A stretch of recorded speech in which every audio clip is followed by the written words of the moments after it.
cantrips. We're playing Beneath the Five Kings. All right, we'll censor that later. Beneath the Five Kings, which is a live stream of Paizo's Sky King's Tomb Adventure Path.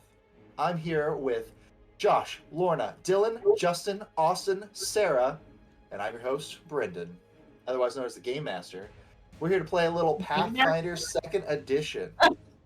Now, if you haven't tuned in to our previous, how many episodes have we done?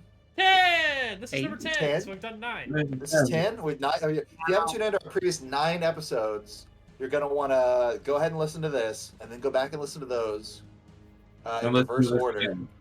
And you'll hear a secret password that will unlock the 11th episode, as if you just have to do it in that order. But if you don't do it in that order, you're just going to hear it next week like everybody else. The key is to watch all of them and like and subscribe and follow. Yeah, you do have to. It's one of those forward things. So you have to forward to 5 of your friends, and if they don't like it, they have to forward it to 5 friends. So. Yeah. And if you don't forward it to 5 of your friends, the ghost of Christmas past will come haunt you. Do you remember those? Yeah, it was like, if you don't forward it to 5 of your friends, your mother's gonna die. And yeah, exactly. Yeah, which is very unfortunate because that's happened. Every bad thing that's ever been on a Facebook post has happened to me. You know.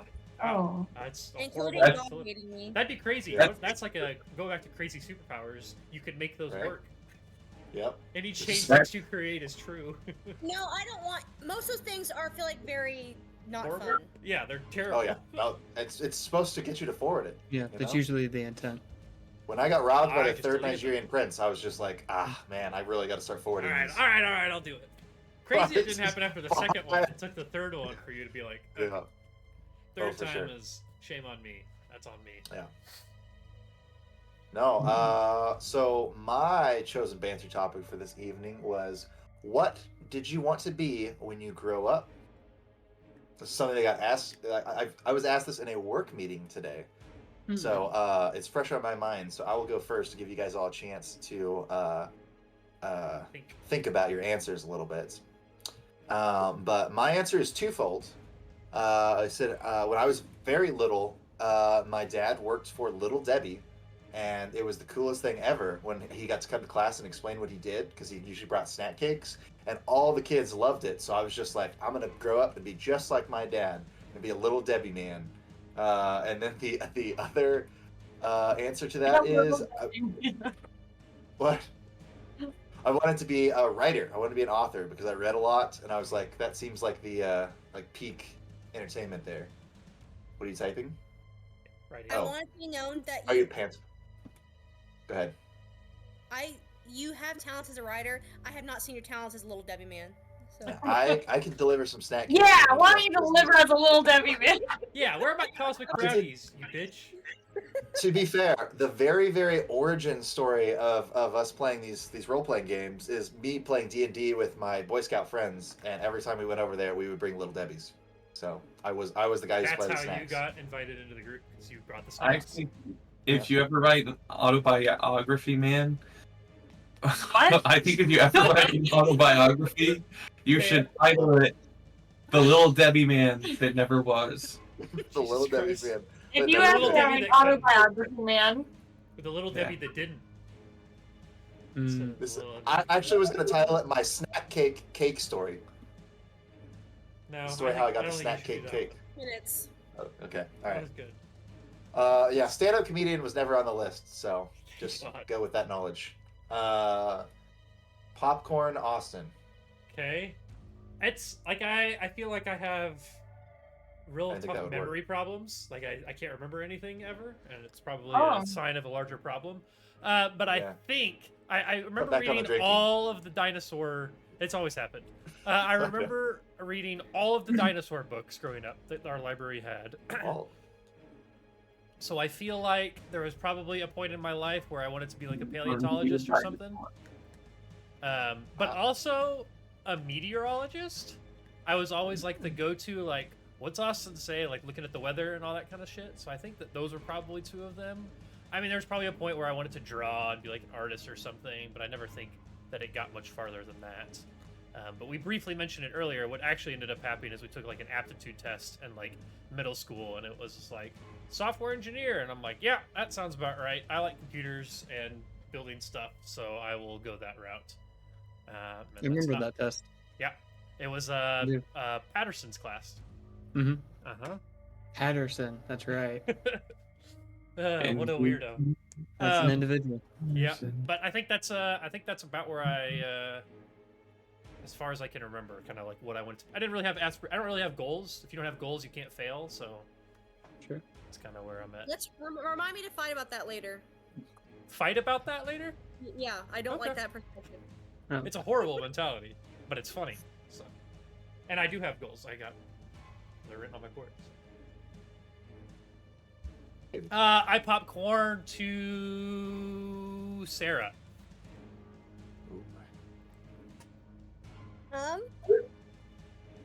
I think this will be funny because there's two people in here that I like did what we probably thought of. To say two the right answer. I have known I wanted to be a veterinarian since I was 4.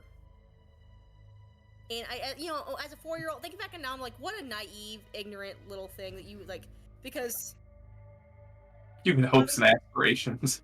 Like an idiot. That's how I feel about my job every day. What a naive, stupid thing you were. No, just like the fact that I'm like, you had no idea what that was. And if I was a different person, a different lifetime, I probably wouldn't have done it, But we did it. I love it. It's still my passion. That's it. Hell yeah. And congrats. You did it. Now we see Mo. We did it. We did it. I guess if we're talking about like other passions, like I feel like I think it's funny that Brendan didn't mention being like a voice actor, because I think it's something that he very much could have done and would have done and everything else too. But maybe never wanted to. Didn't know about it. I'm hoping that's something I still can do, not like could have. No, that I'm hoping my voice holds out like 1 or 2 more years. Hit that 30 and mark. Then after that, I will learn sign language and I'll just mime everything that I'm doing. But voice acting, that could be cool. I told people in vet school that if vet school didn't work out, I really wanted to do like, probably not like cat cafes in the exact frame that they are, but like some sort of like owning coffee shop chains and involving like rescuing animals and that kind of thing at the same time. Yeah. And dogs. They do exist for dogs too. They just are less of them. But see, the fact that cat cafes already exist mean that you have to like take it one step further. So you're just like, this is a cow buffet, and there's just like cows wandering through this building, and it's also like a buffet. Yeah, and it's you could do whatever you want. You could have only vegan food there, but like just have cows in the building. We have like a Lauren, you know that place? I can't remember, Public Hall, where it's like a coffee shop / like yoga place. It's that with goats. You can do goat yoga. You can go grab a cup of coffee. Throw your trash on the ground. Goats will eat it. Yeah, no exactly. Bodies with goats. What if they did something like Science City, but they just released monkeys into it? Monkeys are kind of assholes. Monkeys would have a field day. I never considered that idea, but I'll consider it now for you. It's just an enclosed container with like a bunch of monkeys that have been released, and sometimes you bring your kids there. That's not the name of the episode, but that is going in the quote book. Monkeys would have a field day in Science City. They would. That's true. I'm going to be teaching monkeys science, so I mean we're accomplishing something. It's kind of a danger. There's a whole movie about why that's a bad thing. I'm not going to allow it. I don't think it's a bad thing. We haven't seen the end of the Planet of the Apes saga. We don't know if the monkeys end up being peaceful and like once they've wiped out humanity, if they're just like way better at ruling than we are. Once they've wiped out humanity is kind of the part that we probably are. Like that's our end. We haven't seen the end of their saga, but that's like the end of our saga. Well, we're like only we're only a few years away from humanity wiping out all other animal species. So like that's true. I think it's a lot like the Jurassic Park series, which is maybe theoretically they just prove that they haven't done it successfully, but they've shown enough options that it cannot go successfully. So maybe we shouldn't. We have seen the end of the Planet of the Apes series because the one with Charlton Heston from the 60s are the end of that series. That's true. That's fair. These are like all a prequel still. We do know how this ends, Brendan. Yeah. It ends in death. I guess I'm the only one who doesn't know how it ends. I haven't watched the old ones. War never changes. Okay, someone else needs to go. We're getting way off topic. Popcorn Lorna. So I have this is a 3-part saga. So 1. Twilight. When I was a little girl, my mom had a journal and things that like I said as a very, very young like toddler. And I had 3 jobs that she listed as jobs I wanted to be. And I wanted to be let's see if I can remember them all. One was a pig farmer.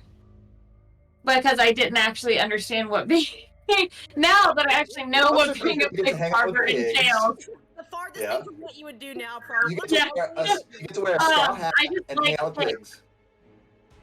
One of them I'm fond of pigs. and one of them was a toy store man. I cannot remember the third. Then, when I was a little girl, I had a hard time falling asleep at night, and my mom had these audio cassettes of James Herriot, and James Herriot is an English veterinarian, and he wrote memoirs of his life. And I listened to that was what I was allowed to listen to when I had a hard time falling asleep. But I never Austin to give you content. I recall. Okay. And so I never I always liked animals, didn't really like being a vet wasn't really on my radar until I was 17. And then I was like, oh, I want to be a vet. And then I blamed my mother for subliminally messaging me into this career choice. And then the third part of the saga is, if vet school hadn't worked out, I would have been a train conductor. Because I love trains and I love overalls. And traveling. So it's really seems like a really perfect job. And that is my 3-part saga to answer this question. Thank you and good night. Who are you popcorning? I will choose Brendan's gone. Austin, you went. Justin. Sarah has also gone. When I was younger, I wanted to be the crocodile hunter. So. Oh yeah. I always said a herpetologist because that was the reptiles. Until I realized how deathly afraid of snakes I am. Then I was like, okay, we're gonna have to find a different route here. Weston, I always love how sometimes we are very paralleled because I also very much would have happily been a herpetologist, but I love snakes. So. And Froggy. I'm cool if they are in their terrariums or whatever. If they're out, then I'm out. But if they're in some sort of enclosure, then I'm like, okay, yeah, I will look at you through the glass. I still think it's wild when people would call and be like, oh yeah, I let my snakes live free in my house. It's like, no, that's not okay. Yeah, hell no. No. Fuck that. Just taking a shower and you're just like, oh no! Well, it's just like they're gonna crawl somewhere they shouldn't and die. Yeah. That's exactly. the end of it. I've been on ER and they're like, my snake crawled into a hole in the wall. How do I get it out? I'm like, well, you're screwed. Yeah. Well, he probably can't turn around, so I'm assuming he's gonna be really hungry here in a minute.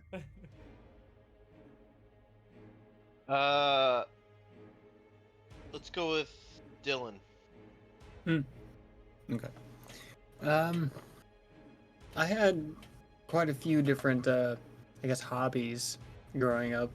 I don't know if I'd consider any of them, necessarily what I wanted to do, but I liked drawing, I liked writing, I liked fighting, I liked kind of acting and, being other people.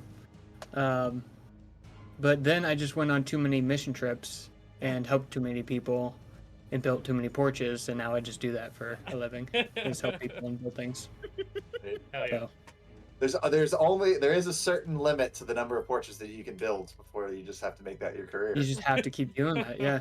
Once you hit that threshold, it's over, man. Yeah, you're just trying to remember it yourself. You're like, is this 10 porches?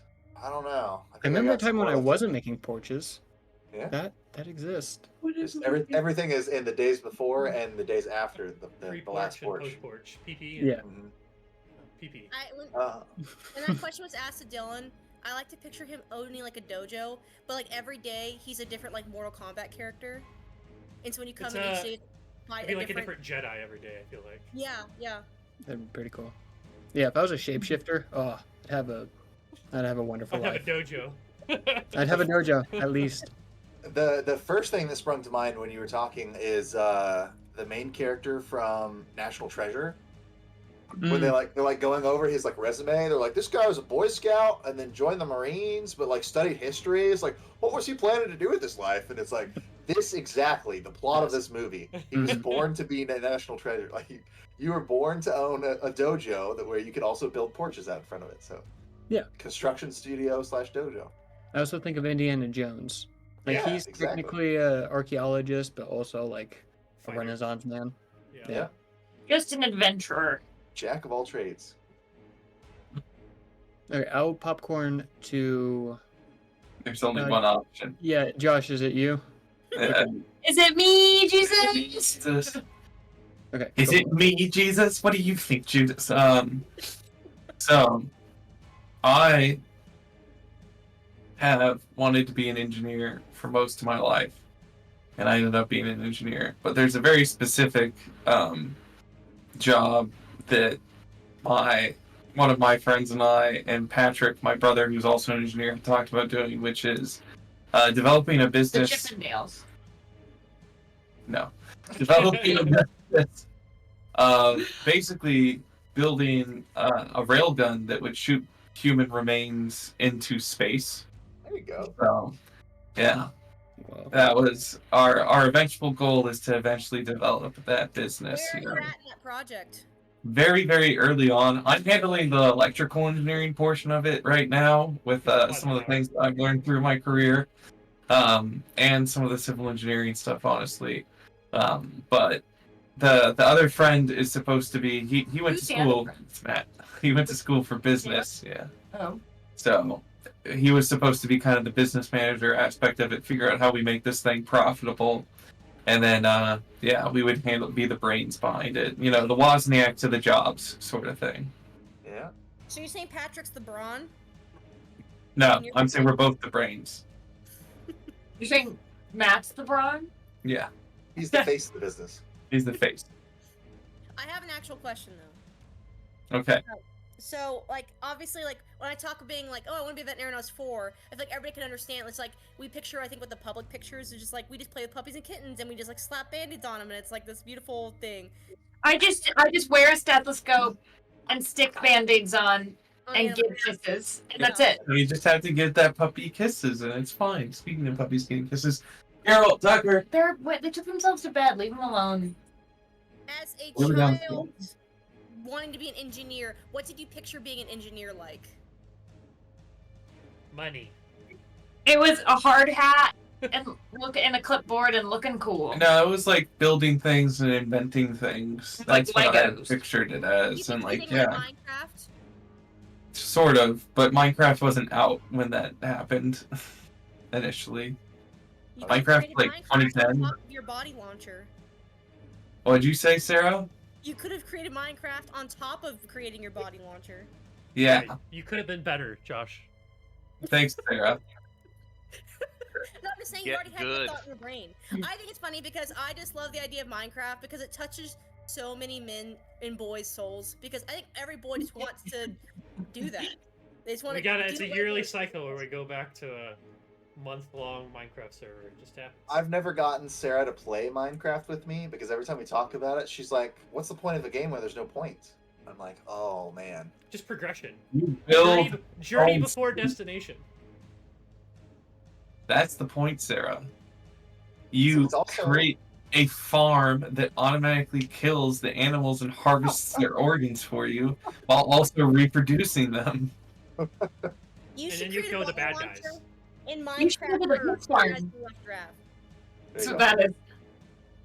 I think that related to jobs, the other day Josh said to me, and he goes, "You know, never in my life did I ever think to myself, I think handling horses is going to be a routine thing I do in my life."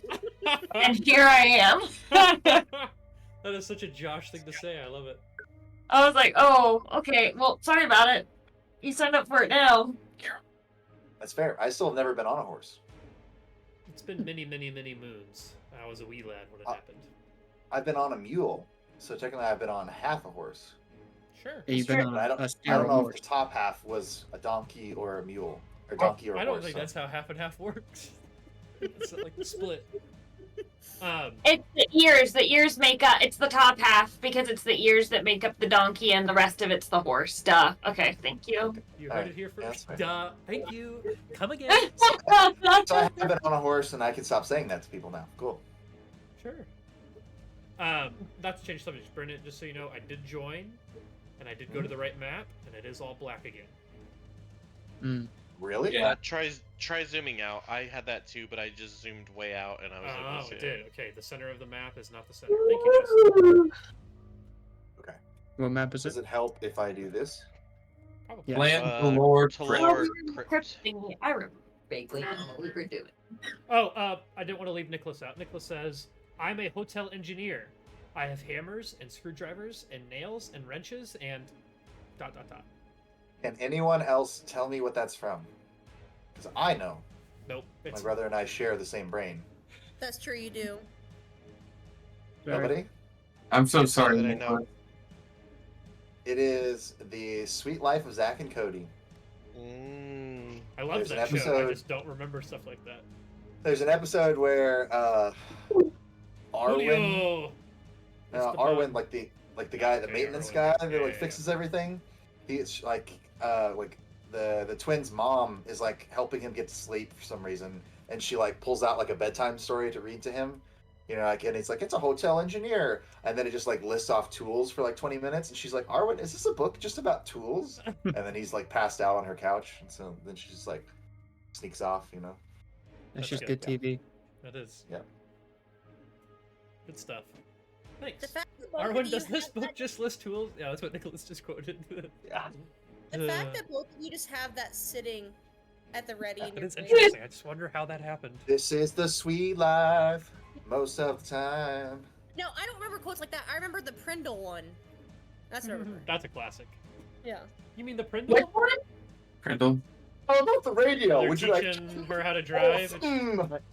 I did not understand that reference until like a year, maybe a year and a half ago. You mean the Prindle? Yeah, the stick shift says PRNDL.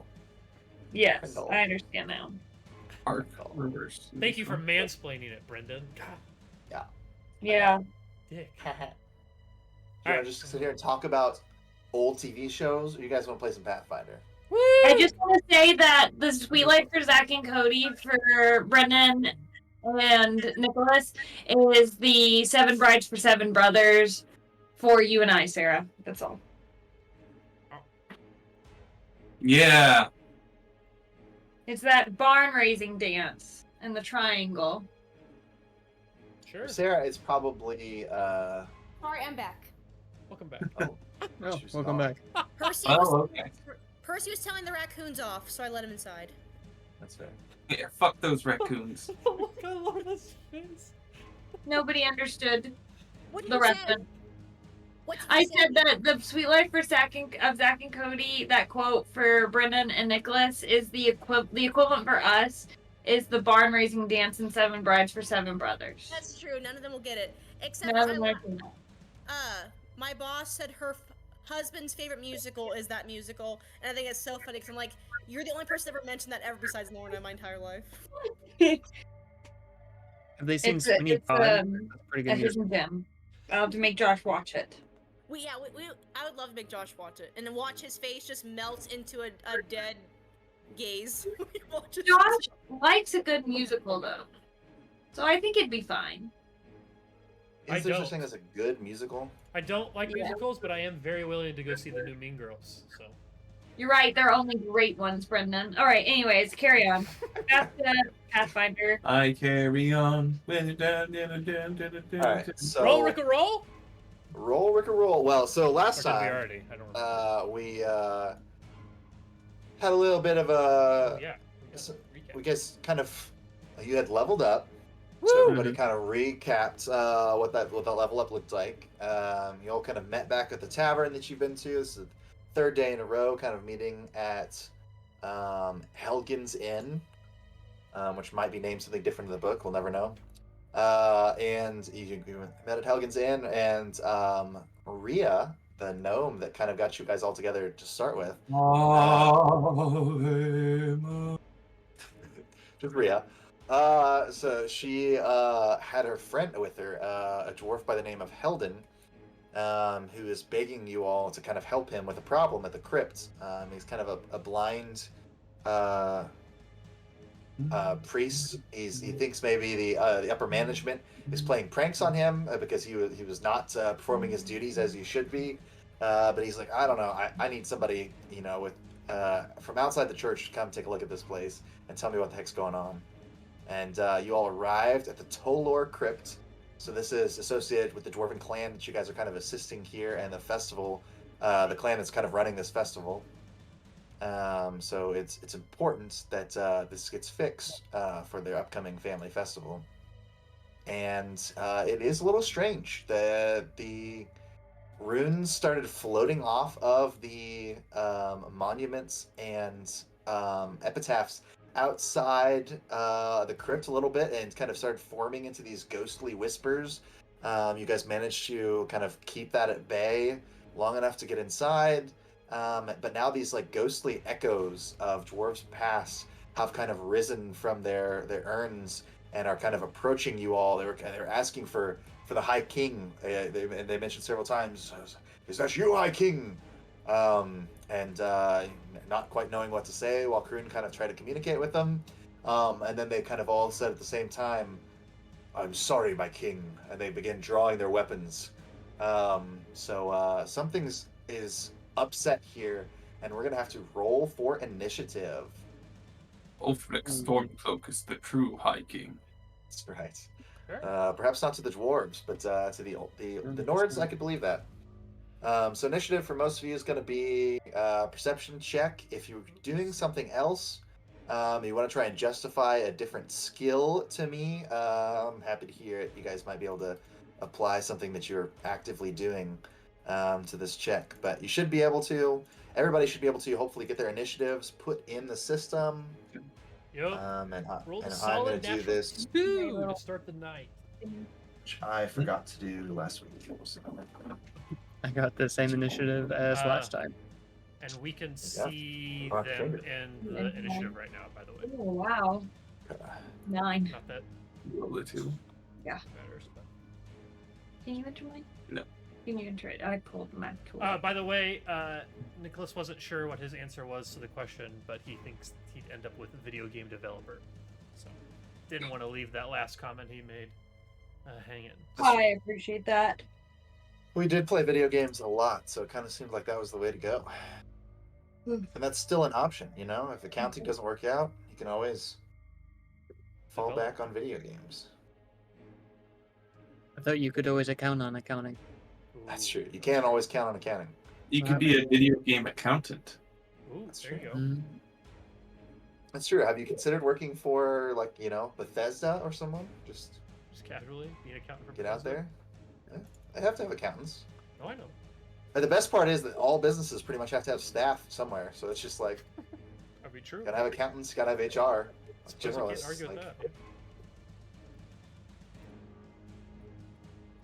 Gotta have typists. What type gotta have legal. Gotta have legal.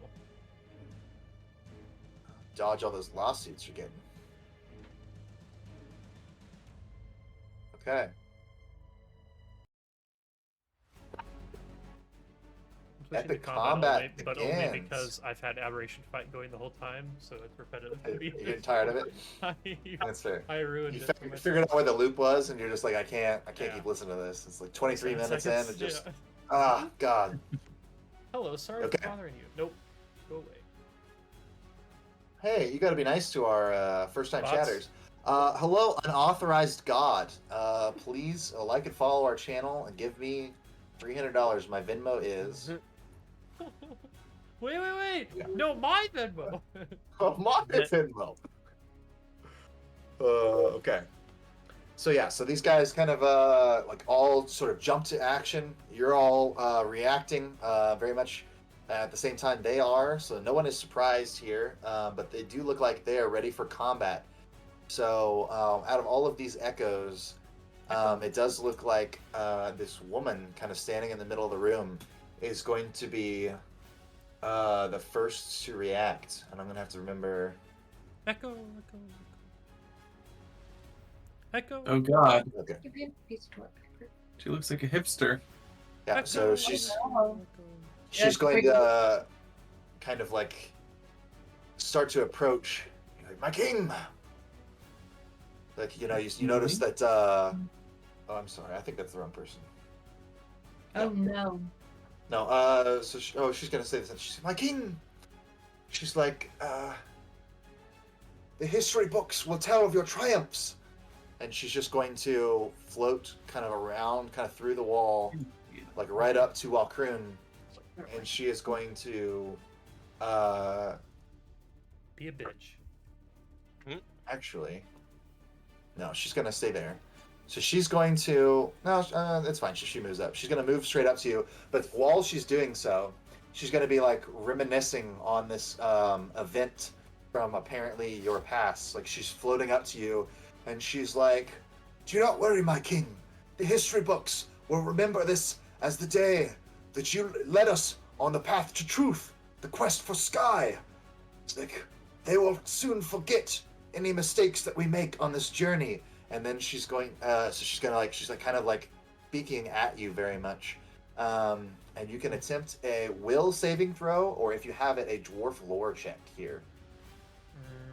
He's a rather verbose ghost. I'm going to do... I imagine if I could do Dwarf Lore, I could do Esoteric, but I'm going to do Will, because I think it makes more sense. Both of them are options. Hey. Would you allow Lord Deity, since the deity would be Dwarven? I don't know if it would qualify or not. Probably if not I'll in do this circumstance. Okay. I think it's... Okay. But it's directed at Wokruun. Oh, it is. Okay. 19 on the will save. On the will save. Okay. So this spirit appears to be like trying to kind of confuse you, kind of daze you with all of this information, and you're like, no. Your words will not confuse me. I know much. I assume I passed. Yes. So, but from all of that, you gather that her name is Alkisper. Alkisper. Based on what she said, that's a crazy assumption I just came to. Yeah, no, she. I think she said more than just what I said. But so all this, she's floating towards you, and when that doesn't seem to work, she's like, I'm very sorry about this, and she tries to plunge her ghostly dagger right in Wokruun's heart. She already had her ghostly dagger drawn. Yeah. Didn't take an action to pull it out. Wow. All right. Yeah. All right. Bring it, ghost bitch. So in this case, that is a 17 to hit. Miss. All right. That goes right through me. You're gonna have to do that better than that. What was her name? Alkisper. Alkisper. Okay, you have it on her now. You'll have to do better than that, Alkisper. Okay, it is Elnat's turn. Elnat? Yeah. Let's see. I will note we learned last week that steel weapons probably wouldn't affect ghosts. Right. So just keep that in mind. What they say, ghost fuel doesn't melt steel beams. I think that is a common saying. Yep. Yeah. I think they probably said it doesn't affect ghosts the way it does like people. Steel, hit a person with steel and they usually react very strongly. Yeah. Mm-hmm.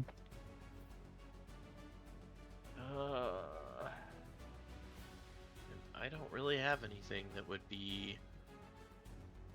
I have... I've got Fire Ray, but can I do a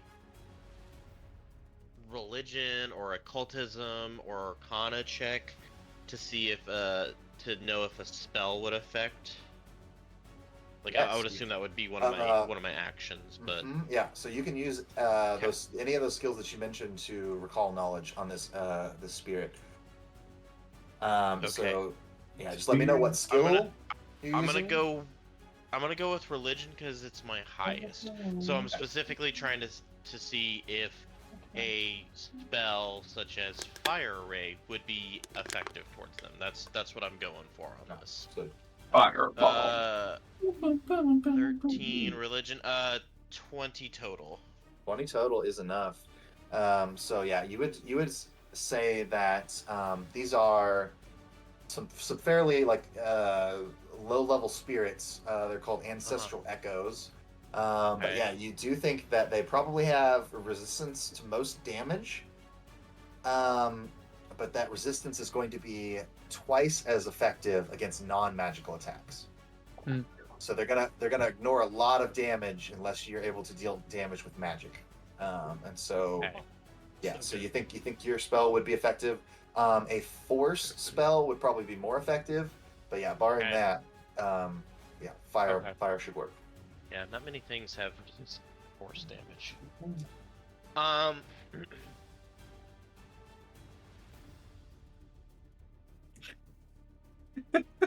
gonna.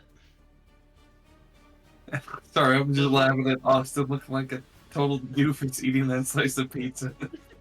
It was broken, so it was falling apart. Does Wokruun look like he's now. working to start effing these things up too? Yeah, I'm very excited. You are? Okay, cool. As long as I can roll. I think I'm gonna go ahead and try a fire ray. Is that okay? Let me spell attack +4.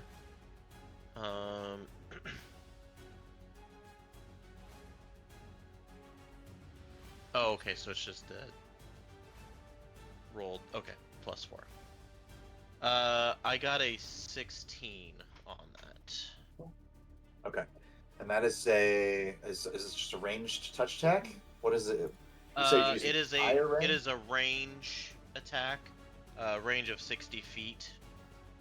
Its defense is just the target's AC. Okay, I just said spell attack roll. All right. And that.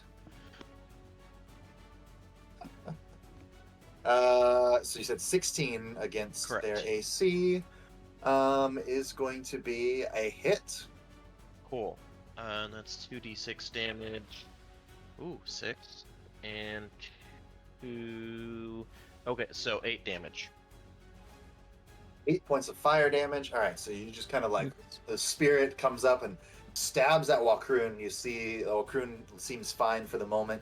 So you just hands up, just fire ray directly in the face to the spirit. So there's a flash of light and fire and heat, and you see the spirit kind of shrink back from that. It does look like some of that damage went through there. Maybe not all of it, but some of it did. Yeah, I didn't figure all of it would.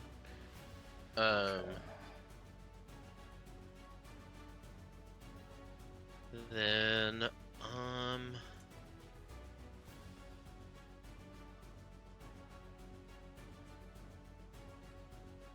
don't think I'm just kind of doing a quick scroll through the one actions because I don't think there's anything else I can do, but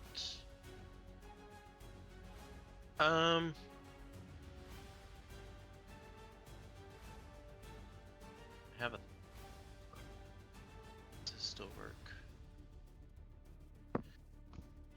No, I won't do that. Yeah, that'll be my turn. Very well. All right. It is the dwarf Heldon's turn. Your blind friend hears a commotion and shouts out, "What's going on in there?" We're fine. Everybody's fine. How are you? Oh, it seemed like quite a commotion for everyone to be fine. I guess I'll just keep sitting here. That's probably a wise decision. Make any move to help. All right.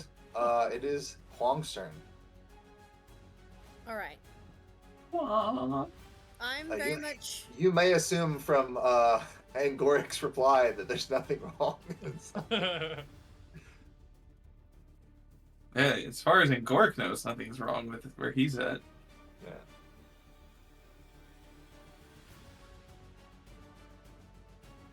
How does Ray of Frost work? As far as like, I've got it's 120 foot range. Do I need to see? Yes. Yeah, it's a ray. It travels in a straight line in a singular path. Okay, so I would need to probably come to where like Angoric and Orpheus is at the very least. Yeah, probably somewhere in there. Probably,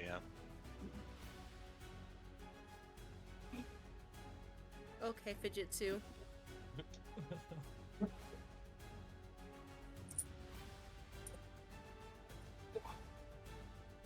I'm going to shoot Ray of Frost at Echoes.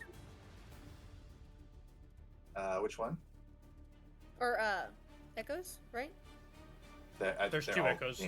Oh, sorry. Yes, this one. This one? Okay. It's one of the Echoes that hasn't moved yet. Okay. Yeah. So roll your attack. Roll in. Is Ray of Frost a touch attack? It is a touch attack. Okay. Or is there such thing in second edition? Maybe I'm looking at first edition. Don't think we have touch attacks? I rolled. Yeah. Oh, there's not. I don't think so. What did you get, Sarah? 14. 14 is going to be a miss.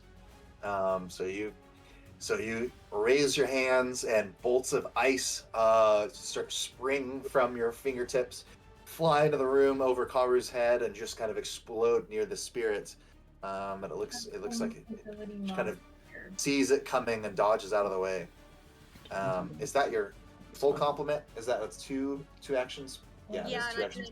That's 3, right? Okay. So that means Bao can't do anything this turn, right? I believe so. Okay, plus one. So Bao's just chilling. Yeah. Bao's in the other room, just hiding in the shadows. Okay. So now this bearded dwarf on the left there, you see like his beard is completely adorned with like these ribbons. They're basically like medals to his past glory, and he's got a great fur coat on. You know, he's clearly like a very large, barrel-chested dwarf. And he sees Elnat, and he's like, "Targic, thank God it's you." Write that down. Targic?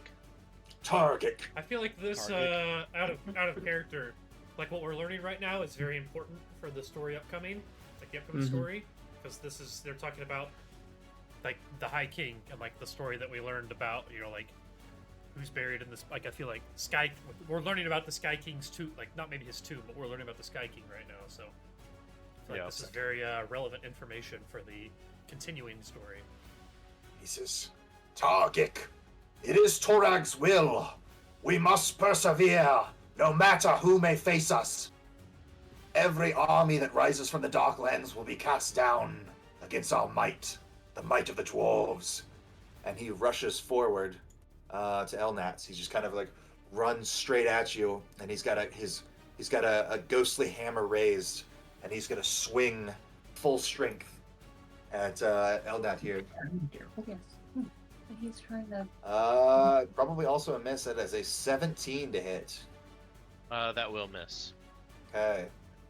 Well, he just doesn't have many other options, so he's just going to try to swing at you a second time, and he's going to say, "Your moves have improved since our last bout."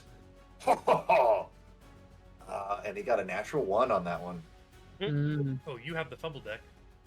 It's true. Yeah. We want to do a fumble. This is a named character. Named character, and you rolled a natural 1. That's a fumble. Okay, so you identify him as Fergaz. His name Fergus. Fergus. Yeah, Fergus would roll a natty 1. Cool. Cool. So he's using a melee weapon. It says Weapon Tangle. So he can't use his weapon to attack until the end of his next turn. So basically, maybe he's used to the hammer having like real weight to it, and he comes up and he like swings at you, and it goes all the way into the floor because it's like ghostly.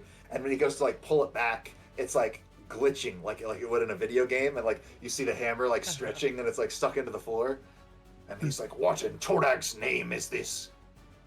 Hey, Talk about and it is Karu's turn. Sweet. So with ghosts, could I roll occultism? Would that be an appropriate check? Okay. For sure. Well, I'm gonna roll a knowledge check. Little recall knowledge. Yeah, little knowledge recollection. Is 17. Okay. 17 is good enough. What's is there a specific piece of information you're looking to get here? Yes, I'm gonna be trying to do mental damage. I know he's run into ghosts before, but I just need Karu to remember whether or not ghosts are immune to mental damage.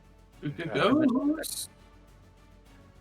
Yeah. So you think that much in the same way that like other magical attacks are a good way of affecting them, mental damage would affect them. It might be subject to a little bit of a penalty, but it's not as bad as trying to hit them with a regular soul sword. So. Okay.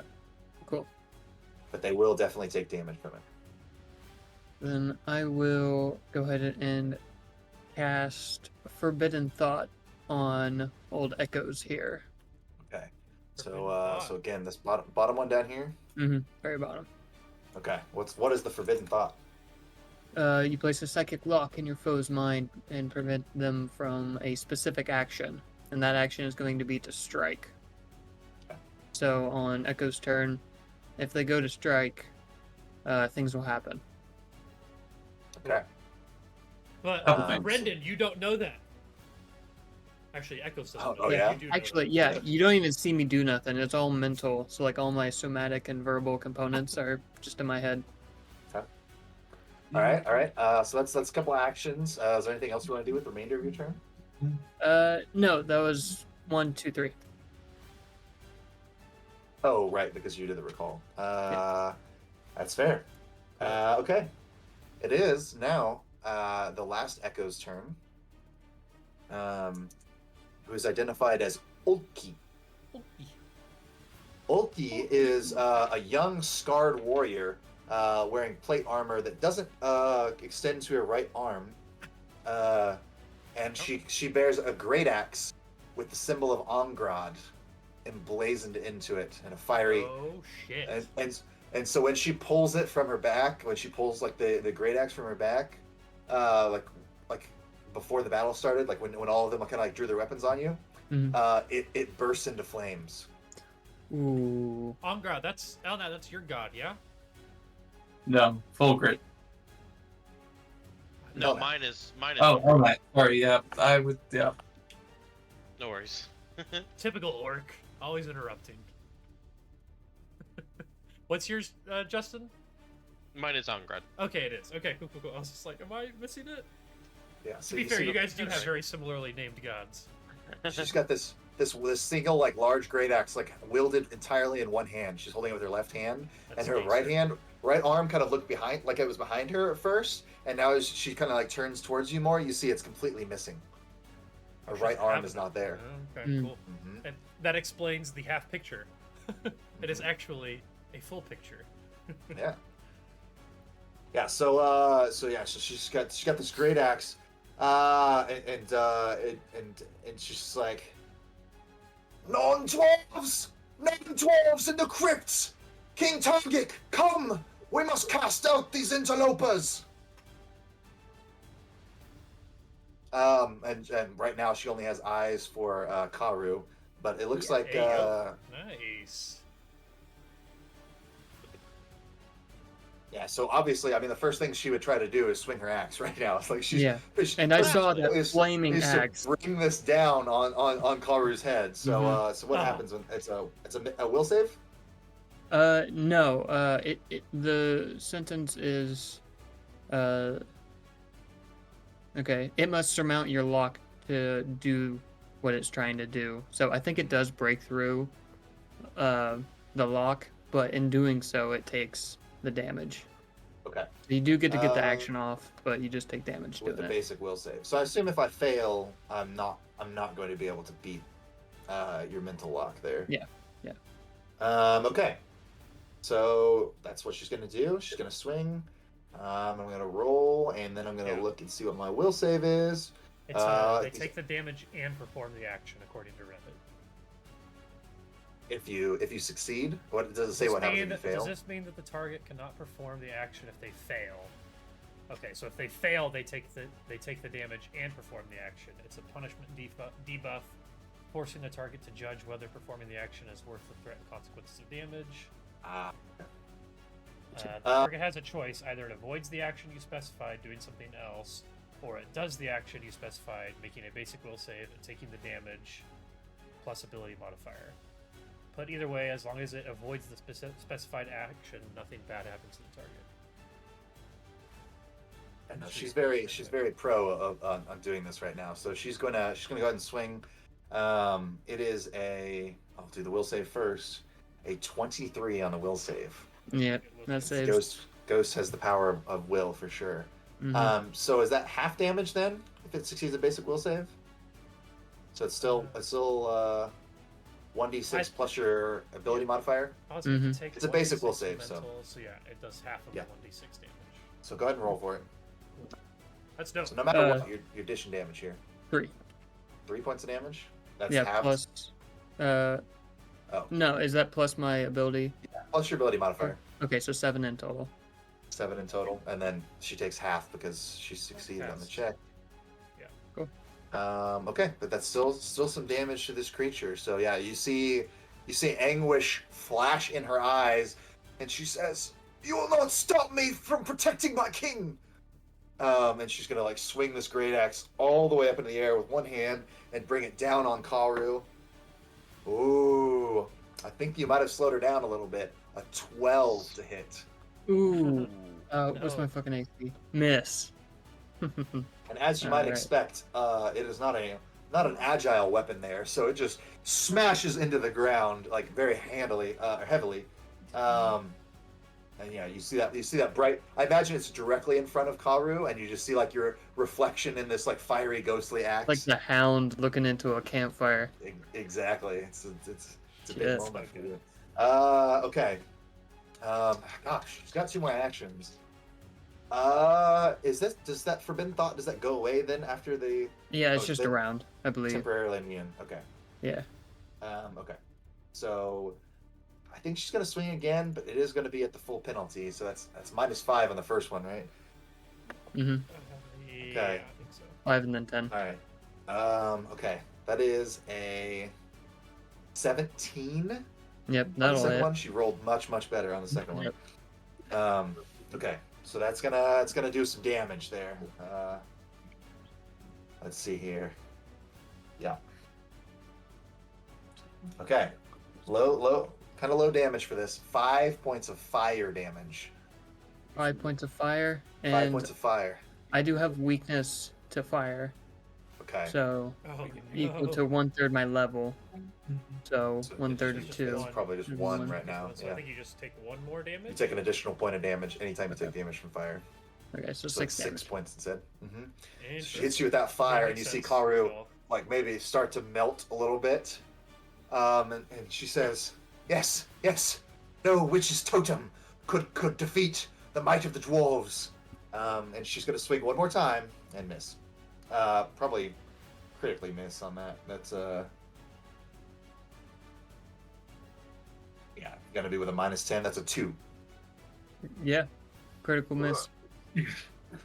So again, just like swing rapidly at you. It's near impossible how quickly she's swinging that huge axe with one arm. You know, just like just her entire body going. Yep. But it is in Gorik's turn now. Can I get past Huang, or has she effectively blocked? Okay. Yeah, they can get past each other. Sorry. I'm going to move up, and then assuming that Wokruun is going to be a willing creature, I am going to cast Magical Weapon on his... What's your primary weapon that you use?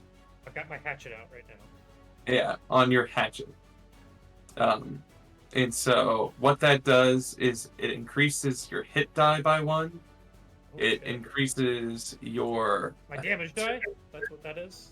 Your damage die, yeah. It increases your damage die by 1.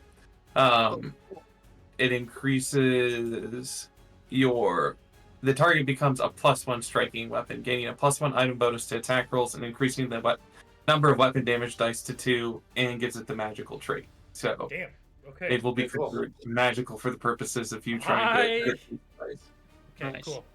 And those are all the actions I can do. It lasts 1 minute, so 10 rounds. Oh shit! Yeah. Cool. Yeah. My exploit of vulnerability, if I succeed on it, also makes it magical, but it does not increase the amount of damage die, so that is dope. But I also have to succeed. Now I don't have to succeed. Actually, never mind. Doesn't matter. I think even if I fail, I think it does work. But I digress. Sick. Yep. I did have my hatchet and chalice out, by the way. I remember saying that. That's what I walk around with. So just throw that. Yeah. out there. So I just cast that. The movement's 1 action. Cast the magic weapon 2 actions. I got it. Thank you. Yeah. I approach and I say, Wokruun, hand me your weapon. Well, not hand it to me, but, gesture it towards me. Orc! No, I'm just kidding. God damn it, you bastard. Wokruun takes his attack of opportunity on Angoric. Get away from me! Side with me, spirits! Follow your king to battle! Anyway, that is done. That's my Cool. turn. Sick. Appreciate it. Yeah, so you call upon the blessings of Fulgrit and enchant a little bit of Wokruun's gear. Maybe making him a little bit more effective, or maybe he will continue to be ineffective. Who knows? Rolling for it. Remember, you get an additional +1 to your roll. Could be the difference. That's a hit, yes. Yeah. Could be the difference maker. So Wokruun and Orpheus, I'm going to go ahead and guess that one of you has a higher initiative bonus. +7. I don't know which one it is. Perception. I did +7, also perception. Roll off? Is initiative a separately tracked stat on the sheet somewhere? It's +0, but yeah. Yeah, I also have +0, so still. All right. Roll off? Just roll then. Roll then, damn it. All right, just 1d20. Dance Lorna. for me. Dance for I will go second. Unless you rolled a 2 or a 1.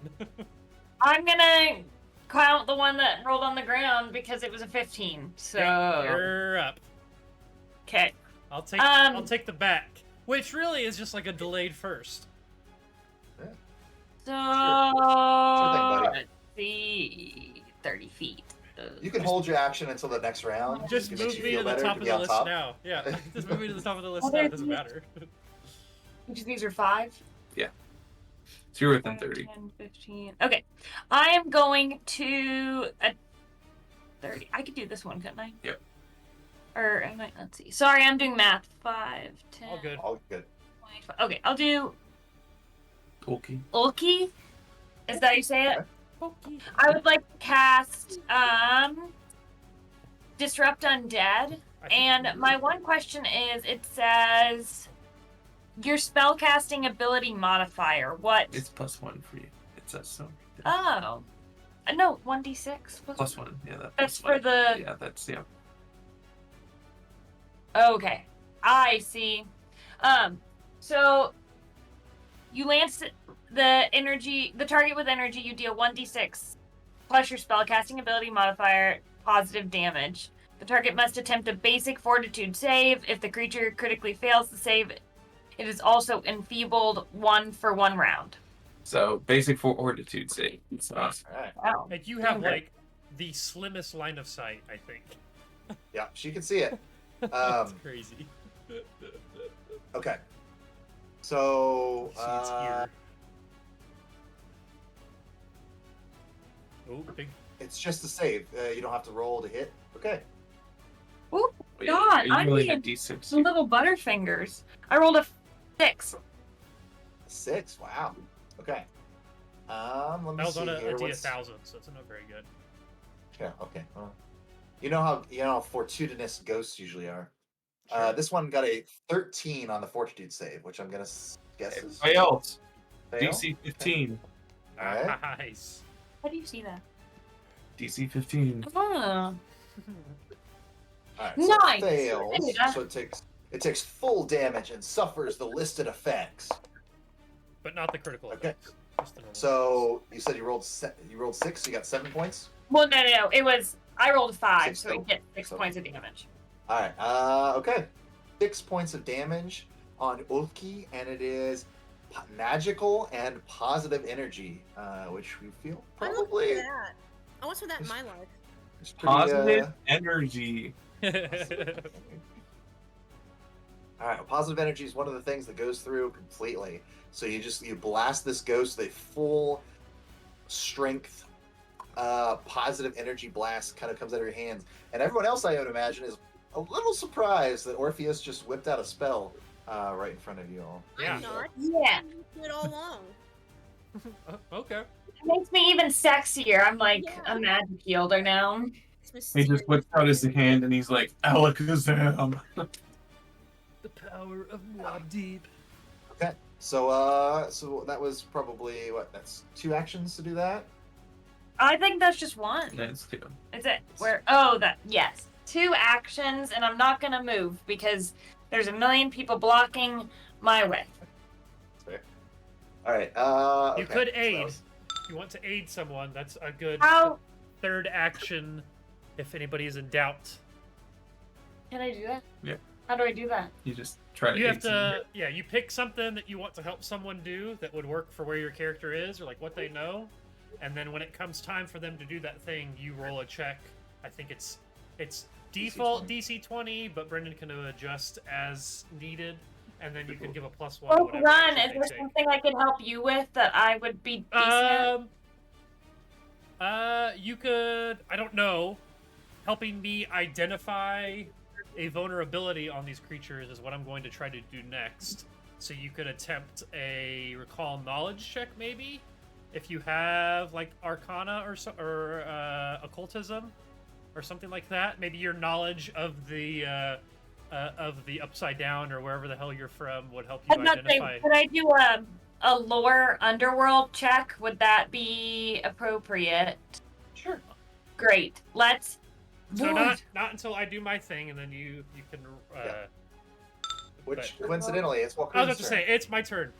Okay, so seeing that Orpheus has attacked Ulki, and no one has actually attacked Alkspur yet, he is going to target her.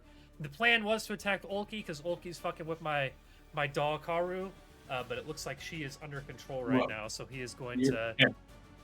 What? Your chimp, Karu. I think I said what I said. You I'd did rather say be it. famous instead. All right. So what Wokruun is going to try to do is first exploit a vulnerability on Alkspur. So Lorna, if you want to do that check, and I will as well. Actually, Brendan, I think technically you're supposed to roll this with a +7. I guess it. Actually, it doesn't really matter because I'm gonna have to tell you a bunch of stuff. So It doesn't. I'm just gonna roll it. I don't think it's. It actually doesn't have the secret trait on it, so maybe it's not one that you roll. Okay. That's fine. You succeeded in Oh, your come on. There's just so many cool things I can do, but I have to make this check. Come on. It's against their base class DC, by the way. I succeeded in my aid. Okay. Assuming Against the their DC was- standard DC for their level. I rolled a 21, so. Okay, so you Okay. aid me. So that turns Unnatural into 21. that. Okay, so that makes it a total of a 16.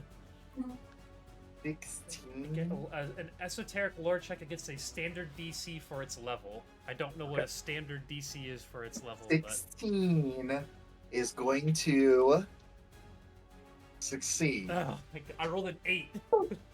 Would a 15 have succeeded? A 15 may not have. Hey, see, 8 action. That's everyone. If you don't know what to do to third action, you don't have to just attack. Give those aids out. Okay, so on a success, I recall an important fact about this type of creature. I learn its highest weakness, or one of its highest weaknesses, if it has multiple of the same value. But I don't learn its other weaknesses, resistances, or immunities. And then I can either choose to exploit the creature's mortal weakness or personal antithesis, that doesn't matter. And my unarmed and weapon strikes against the creature also become magical if they weren't already.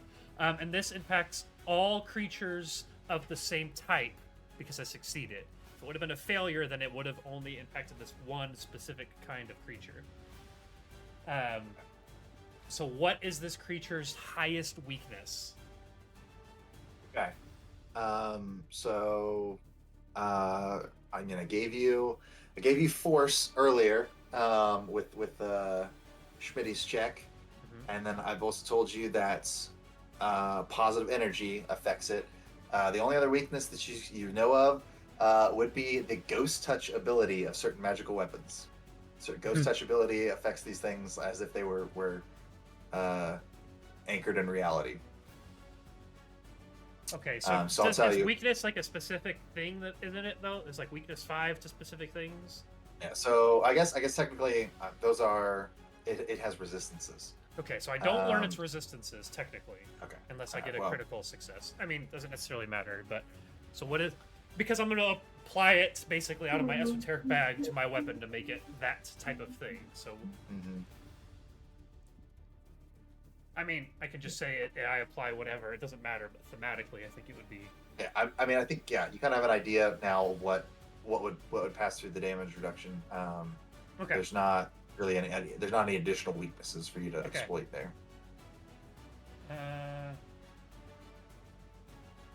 Use unrelenting force on it. Yeah. Damn. This damage affects the target.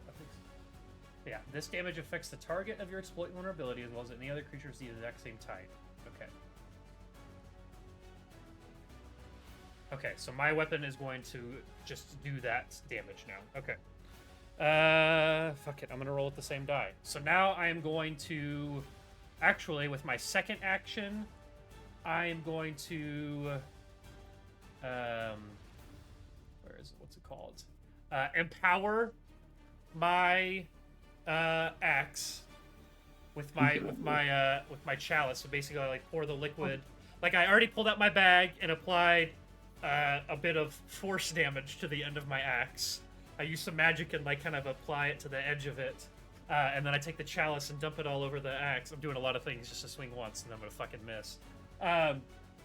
Wait. And so I trace like mystic patterns over it with my implement. And so now if I hit, it will deal 2 additional damage per weapon damage die. And because Josh gave me the thing, it'll deal +4 more damage. And that's a +1 to hit.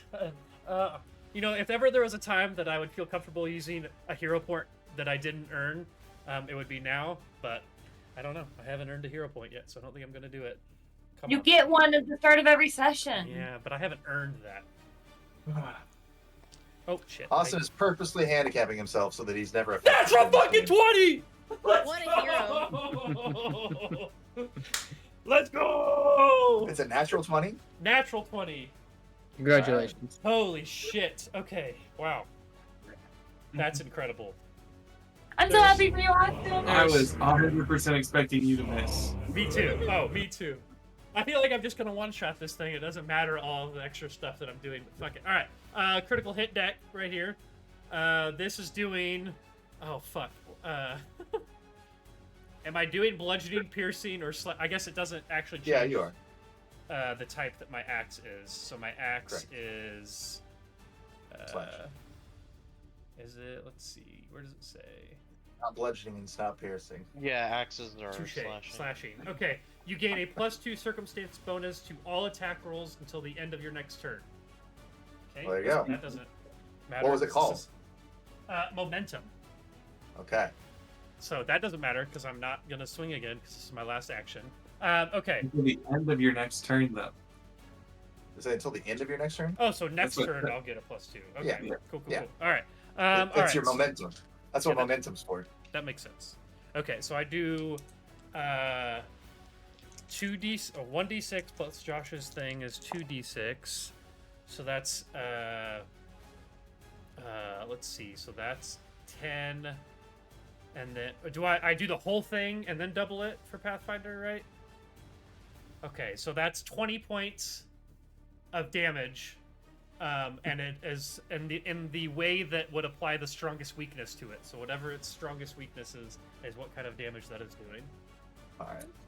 20 points of damage. Yeah, I rolled a 3 and a 5, so that's an 8 plus the 2, 10 times 2, 20. It would be +4, right? Because you have 2 a dice roll, 2 dice, right? I don't think I roll 1d6 plus 2 twice, do I? It's just 2d6 plus 2? 1d6 plus No, 4. The thing that you read earlier 2d6 made it plus sound 4. like it was plus 4. Because it You was... said Momentum? No. You said your ability was plus 2 for every damage die you dealt. And that was 2 damage die. Oh, you're right. I forgot the extra thing. Yeah. So it's 8, 12, 24 points of damage. 24 points of damage. At its highest weakness. So at its highest weakness. Ghost touched. Yeah. Axe doing 24 points of damage. So describe your kill. Yeah. How do you send this ghost back to the afterlife? So I get this magical hatchet all of a sudden because of Josh, and then I kind of take a look at this thing and apply this damage to it, and then with the momentum, I imagine I do like a swing like almost all the way through, and it like hits the wall behind her, but then the ghost just splits in half and disappears.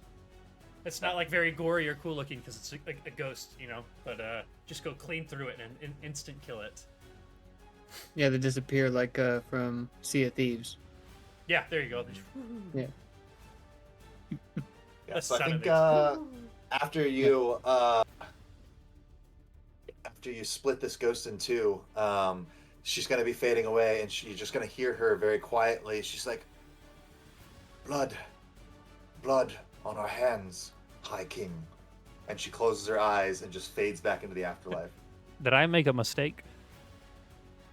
Nope, they attacked us. She came at me. I tried to be cool. All right, and you've defeated Alcaspur, okay. So it is straight to Elmat's turn. Whew. That was a rush. That was impressive. That was dope. That was the coolest thing Wokruun's done. Mm-hmm. That was the only thing Wokruun's done. You got me saying Wokruun now, god damn it. Wokruun!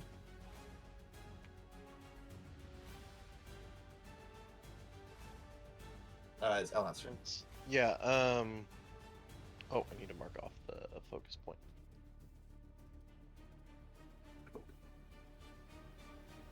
Let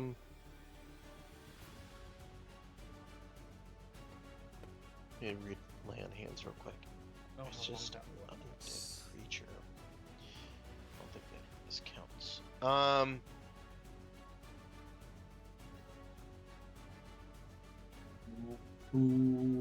What was the name that this was? Fergaz? Is that his name? Is it my turn already? No. Nope. Oh. What was the name that this Fergaz person called me again? Target. It's just Ovaltine. It's not as good as yours. Do I know who that is? Yes. I would, any of the dwarves, I would automatically tell you.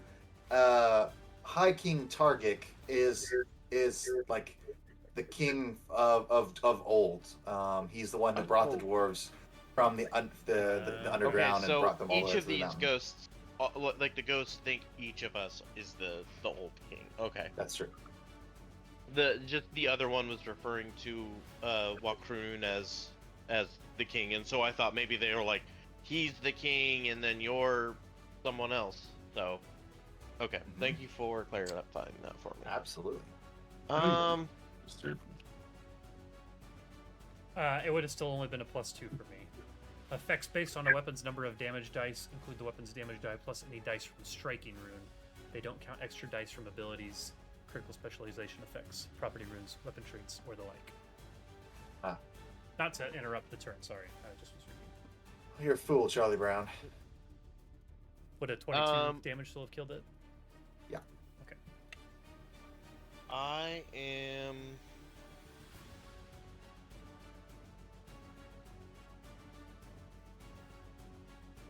I don't want to use my last focus slot. I'm gonna go ahead and... I know they've got resistance against it, but I am going to take a... Go about it the traditional way? Yeah, and I'm trying to remember if I had mentioned if I had my axe out or not.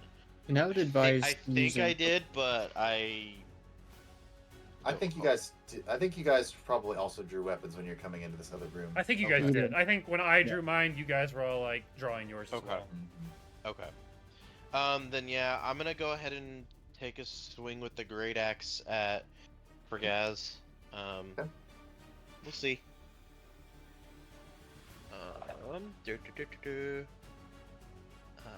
Do, do, do, do, do.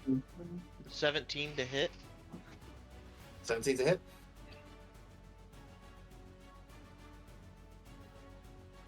Uh, 4 plus 2. 6 damage, probably. 6 damage is what I have. Okay. Yeah, 6 damage. So you like swing your axe at him, and it just kind of phases through his body and kind of crushes into the ground. Does it look like it did literally anything? It does not look like it affected him in this case. Okay. That's kind of what I figured, but So I'll say in the course of doing so, you get a better look at this guy a little bit. You know, you're kind of getting up close and personal with him, and he's got all of these ribbons in his beard that are like symbols of valor. You know, like symbol like greatness. Like they're glory ribbons. It's a common dwarven tradition. And a lot of them, and rather than saying, you know, like victor at this battle, you know, memorial to like this event or whatever, the runes on them have been rearranged to say things like stinkiest shit award, or like worst balloon animal, or like it's a series of like comical, like it's like, so like he's dressed up like he's this famous warrior, and then like all of his medals look like they've been like blasphemed upon. This award says bushiest beaver. Exactly, bushiest beaver. And he says, "That's my wife's." What? Nothing. Anyways, My wife. my wife. Elnat. So I think you still got 2 more actions, right? yeah. So question: you said that all of the war, like the ribbons and stuff, were vandalized. Is that something that like it would have been vandalized on like the body of him, and it's just that this spirit is like this, or would that be like a magical thing? And I can obviously roll for that if I need. Yeah, I mean, if you want to try and recall knowledge about it, if you have like Arcana or something you could roll, you certainly could. I do have Arcana. That's an option. I said, or I mean, yeah, I mean, you don't know, but I mean, both of them are viable theories. I would say. I'm trying to think if that like will give us a clue as to why these guys are pissed off. So yeah, I'll go ahead and try Arcana. Plus 4, 16 total. Okay. Yeah, so I would tell you, yeah, it's probably, maybe not the effect of a spell, but it is something that would upset the spirit, right? If the medals that it won for battle, if something came up and screwed with all of those items, that's, you know, something that you feel like that would disturb your, you know, like that would disturb any well-meaning dwarf. So like, I would almost be enough to make this ancient warrior like rise from his grave. Yeah, it's possible that it's a magical effect doing that. But yeah, there's something going on there. So for the last action of my turn, I'll tell Fergaz that like instead of like trying to attack again, I'm gonna be like, I'm gonna address those ribbons being vandalized, and I'll say, I'll ask him, who ruined those wonderful ribbons that you've earned? That has to be like that's such an injustice. And I'm gonna hopefully just kind of throw him off guard and be like, wait, yeah, you're right, and then, you know, maybe stop attacking us. So don't know if I would need to roll anything on that, or if that, but that's what I'm gonna be doing. Mm-hmm. He's going to say, I was the top religious advisor to the king. You can't speak to me that way. All of Felgen knows you're a traitor. And he's just going to say, he's like, I reserve Torag's judgment for you, boy. Whoa. Whoa. You let him talk to you like that? Yeah. So he's quite angry. But yeah, he's just like these are honorable ribbons. What are you saying? But like you can see that like on his shoulder, like someone has like pinned them and like a phallic image. They've just got like this thing on his shoulder. Where they've rearranged his medals to like look like a. Is it funny? Yeah. It's probably pretty comical to you guys, you know. Like, but it's not so much to this guy. But yeah, so definitely something going on there. That was solid effort from Elnat there. It is Heldon's turn, and I think again he's going to say, "What's all that rushing about? Do you need help?" So I can help, and he sort of goes to like stand up. He's like,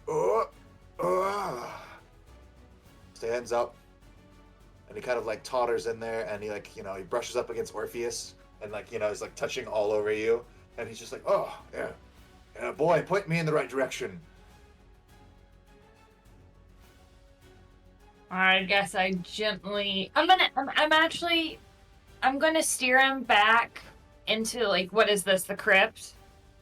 Yeah, like it's just you mean like the opposite direction? Yeah, and be like just be like, I just need you kind of in my head. I'm like, I just need this man out of the way. Okay.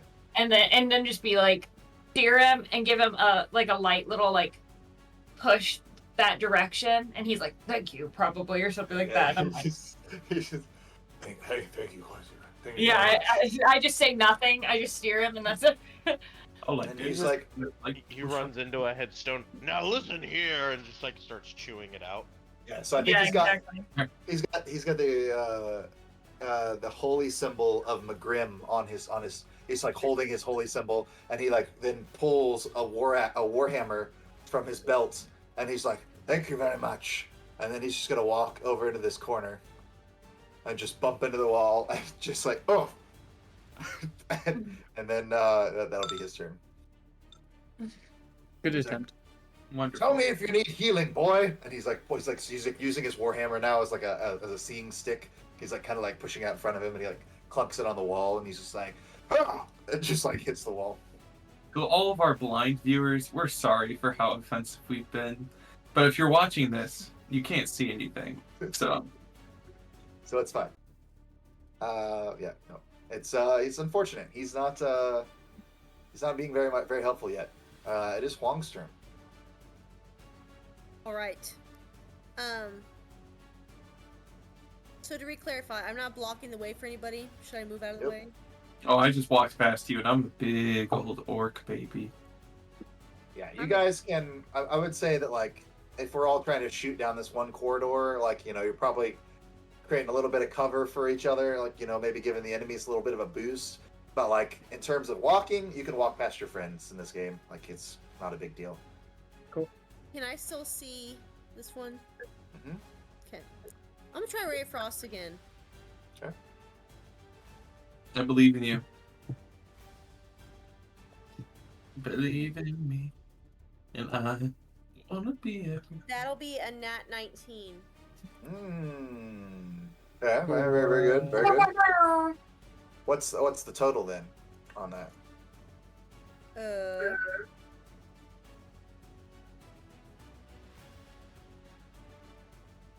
I don't know if I get any special. You should get your spell attack bonus or something like that. You're old. Where did I see what mine was? If you expand it out, it should say like spell attack plus something. Oh, okay, plus 8. So 27. 27? Jesus. Okay, that's Christ. what I thought. Just like, I wonder if that'll okay. hit. Yeah, that's a critical hit. I didn't do That's a critical hit. last time. Critical. Okay. Did you miss last time? Yes. You probably would have hit. Well, this time you got a critical hit, so the universe is trying to balance it out a little bit. So critical hit, target takes double damage, and then Double damage. takes a 10-foot status penalty to its speeds for 1 round. Yeah. So you're freezing it in place a little bit. So it's 1d4 plus your ability modifier, your spellcasting ability modifier. And that should be listed out on your sheet there as well.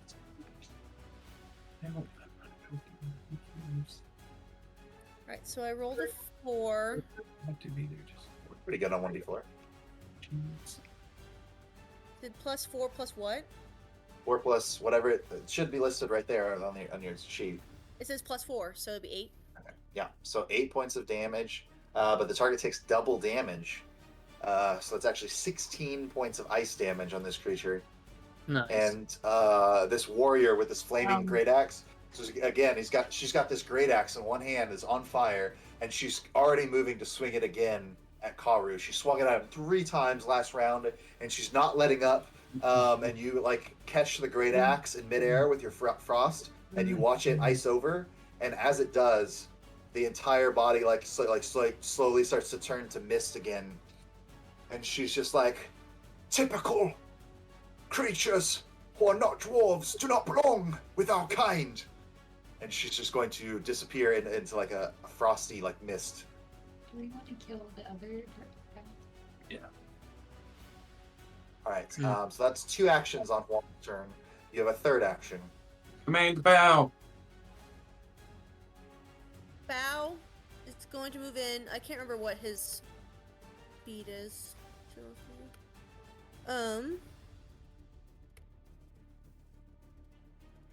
Bow, chicken bow. 25 feet. Okay, so yeah, Bow's gonna move right next to his buddy Orpheus. Does he get 2 actions when you command him? I think so, but I didn't know if using one just counted as commanding him, so then I got 2, or if him moving counted as. I think you commanding him gives him 2 actions. 1, 2, yeah. Okay. Yeah. But So like you can move and move again. You could have him attack Orpheus. Whoa. Just saying. We're best friends. Yeah. Tell you about your best friend. Everything about Bow is close range, so I guess he could move in another 25 feet. Yeah. You also know that you're fighting ghosts, so I don't know how much Bow wants to fight these guys. Need Bow a little always wants pause to fight. for digging.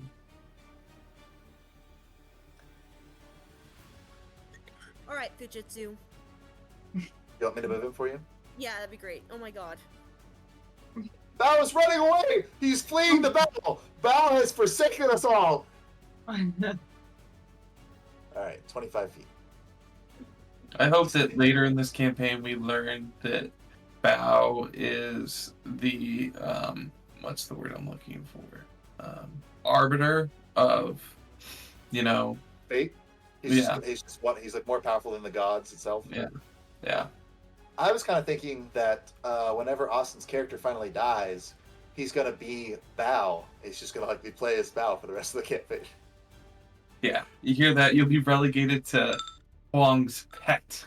That's right. It is now the almighty Fergaz's turn. Fergus. All right. So he's gonna say, "If your ancestors could see you now, High King, they'd be appalled." And he's gonna swing his hammer straight at Elnat. He got an 18 on his first swing there. That'll hit. Okay.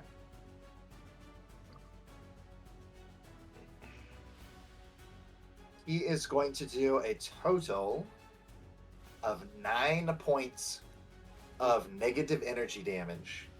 Oh shit! Negative energy damage. So he slams into you, and like it resonates within your body. Like you feel like if you feel cold and you feel dark, and for some reason, it's worse for you than it would be for other people because you're also a dwarf. And he's going to, he hits you once with a hammer, and he says, "See, the High King I remember would never fall for such tricks." And he's going to swing again twice more. And the next one is only going to be a 17. That'll miss. Okay. And the last one is going to be a fumble. Oh. think that's his second one, isn't it? It's his Plus second you're fumble, muted. actually. Yeah. Oh, you Yeah. know what? He can't attack you this round with a weapon because he doesn't have his Oh. weapon. That's fair. Because of the last fumble.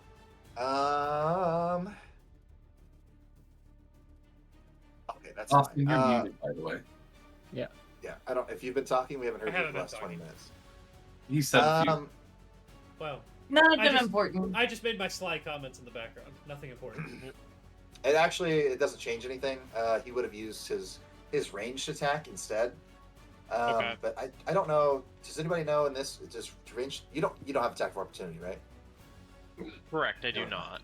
Okay, never. We don't mind. have to So worry it doesn't about provoking until one of us gets an attack of opportunity. matter. Yeah, exactly. But Is that- is the range, like their range attack modifier different? I don't think It is. It's going to be a little different because it's not agile like his hammer was. So his There- penalty, the first attack's the same, and it would have done the same amount of damage. Okay. So that's all the same. Basically, he is rebuking you with his words, Gotcha. which is what I was doing anyways. But Okay.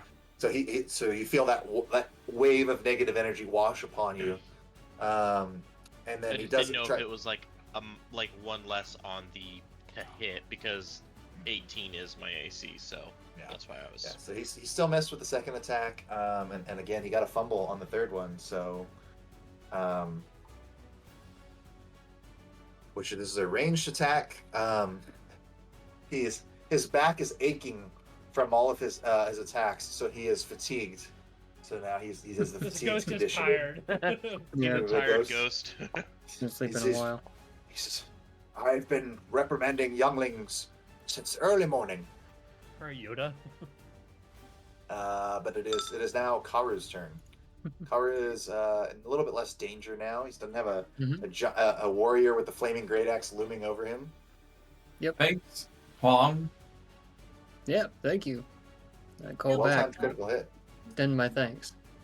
But as my first action, I'm going to unleash my psyche. Okay. And so I'm going to be surrounded by the visual manifestation of my mental fortitude. Which is pretty much just going to be... Oh my god, Yeah. fuck with that. You got it?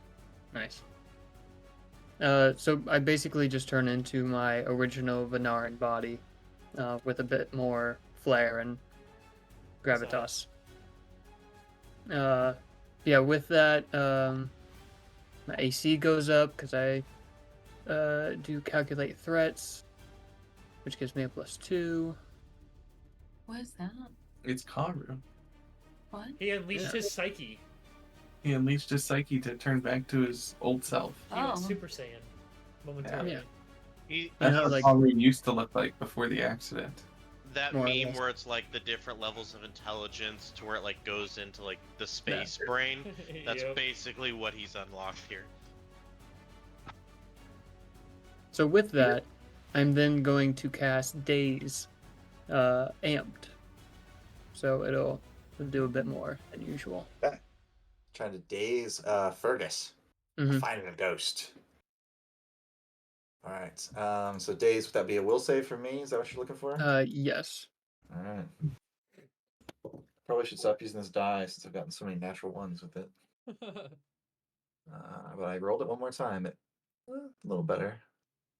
Well, little do you know, the last time Austin was over, he broke into your basement and touched all your dice so that you would have his bed bug. That's true. Yeah. Well, the only And I touched other time I things. have any amount of luck is when I'm a DM. If I actually ever get to be a player again, I will. My characters will just kill themselves. You don't have to even try. You did It pretty is a good in The 20. Witcher. 20 20. will Yeah, save. you passed that. Yeah, I feel like Witcher was You just showcasing dumped that. your luck. You did great. It was either or every single time. It was a 1 or a 20 every single. You know, Yeah, it's like yeah. I can't not be at the ends of the spectrum. But okay, 20. So that's a save. Yeah. So does anything happen on a save? Let's see. No, you just take half of D10. Yeah, that's what it looks like. Because I amped it. Nice. So.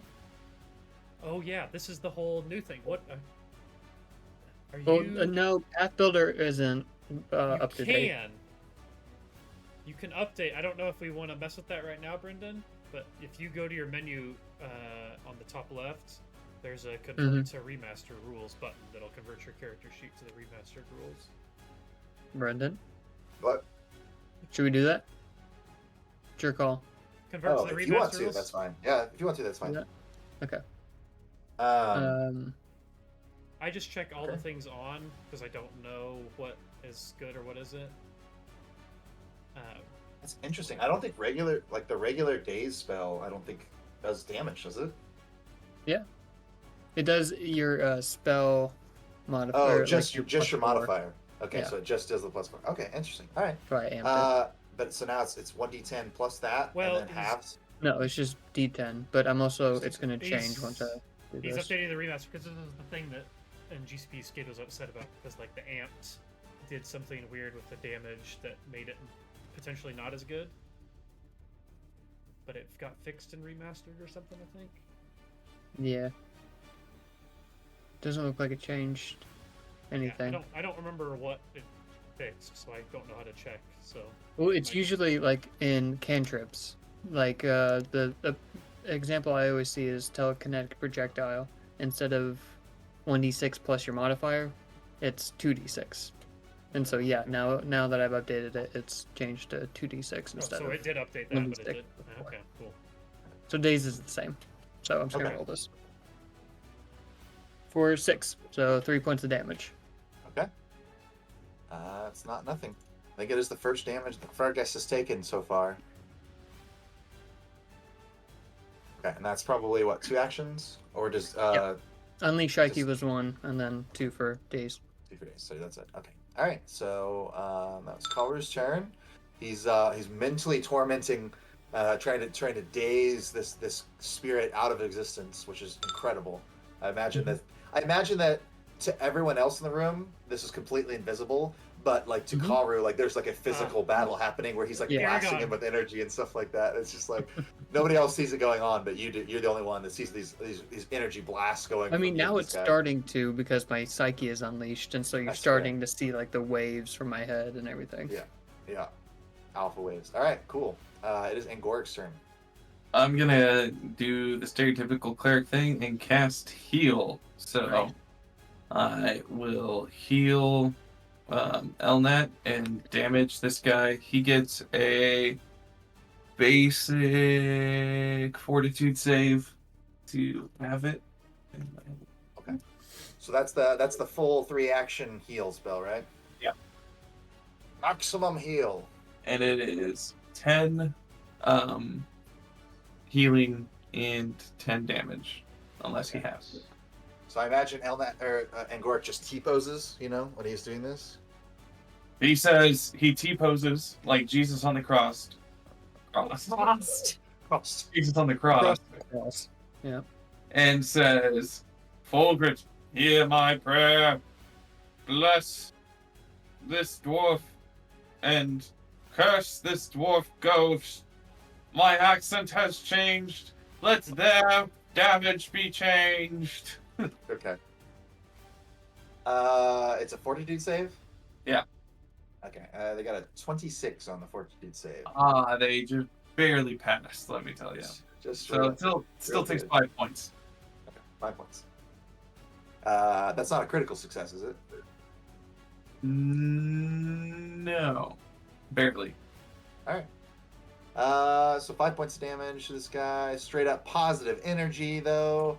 All right, so you see him disappear for like a brief moment and then kind of fade back into existence as you like blast him with like positive energy. Just cowards, non-dwarves. What are they doing here? My dad was a dwarf. He just kills himself. That can't be true. Racism runs deep, folks. Okay, it is Orpheus's turn.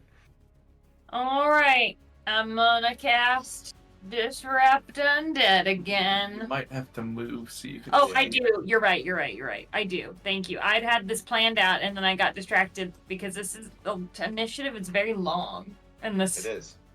Yeah. But no, my plan was to move there and then cast Disrupt Undead. So,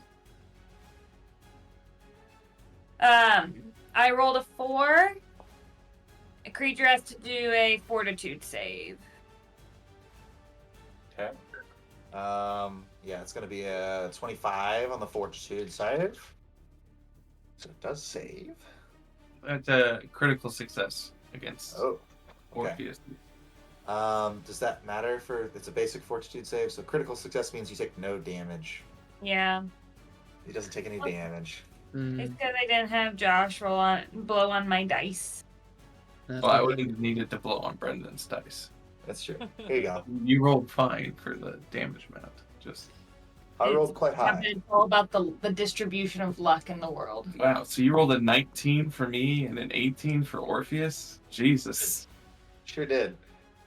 I'm gonna set this dice aside for a second. I'll let old Blue cool down a little bit.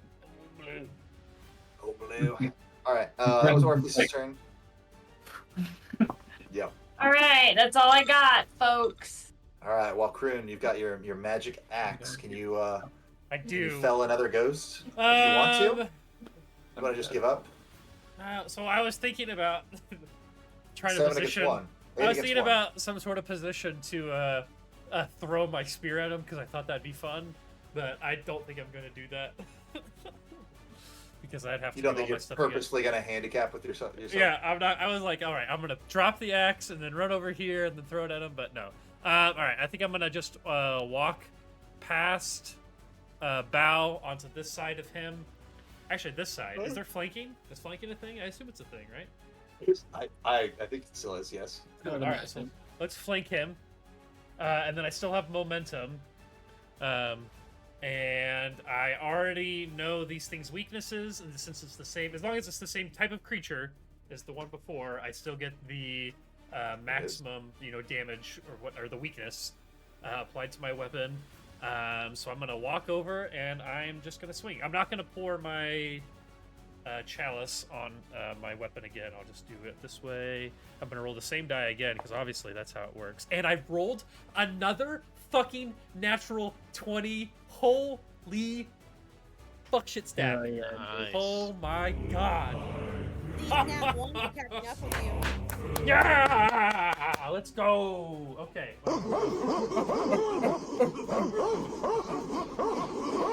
Yes. Okay. Cool. All right. Let me draw another crit. I'm doing slashing. It's dead. Pain and simple. Triple damage. Wowee. Let's go. Go ahead, All right. roll it. See how much you get. All right. So, I'm still rolling. I now roll 2d6 plus 2 because I still have Josh's thing on. So 2d6 plus 2 times 3. Plus whatever your normal bonus is for attack. Plus, it's plus 2, yeah.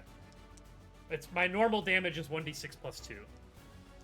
Okay, but you have an additional plus 2 from one of your abilities, right? That's if I poured the liquid on, which I did not do this round. Oh, all right. You got it. Yeah, you got it. 2d6 plus 2, and then times 3. All right. Which could be as low as... It's not great. 12. 2d6 plus 2, so that's only... I only rolled 4, 5, 6, 18 points of damage. 18 points of damage. Pretty good. It is magical. It's magical, and it does its strongest weakness, weakness or whatever. Tell me it's Its biggest weakness, whatever, force damage or ghost touch or whatever it was. All right. Describe your kill.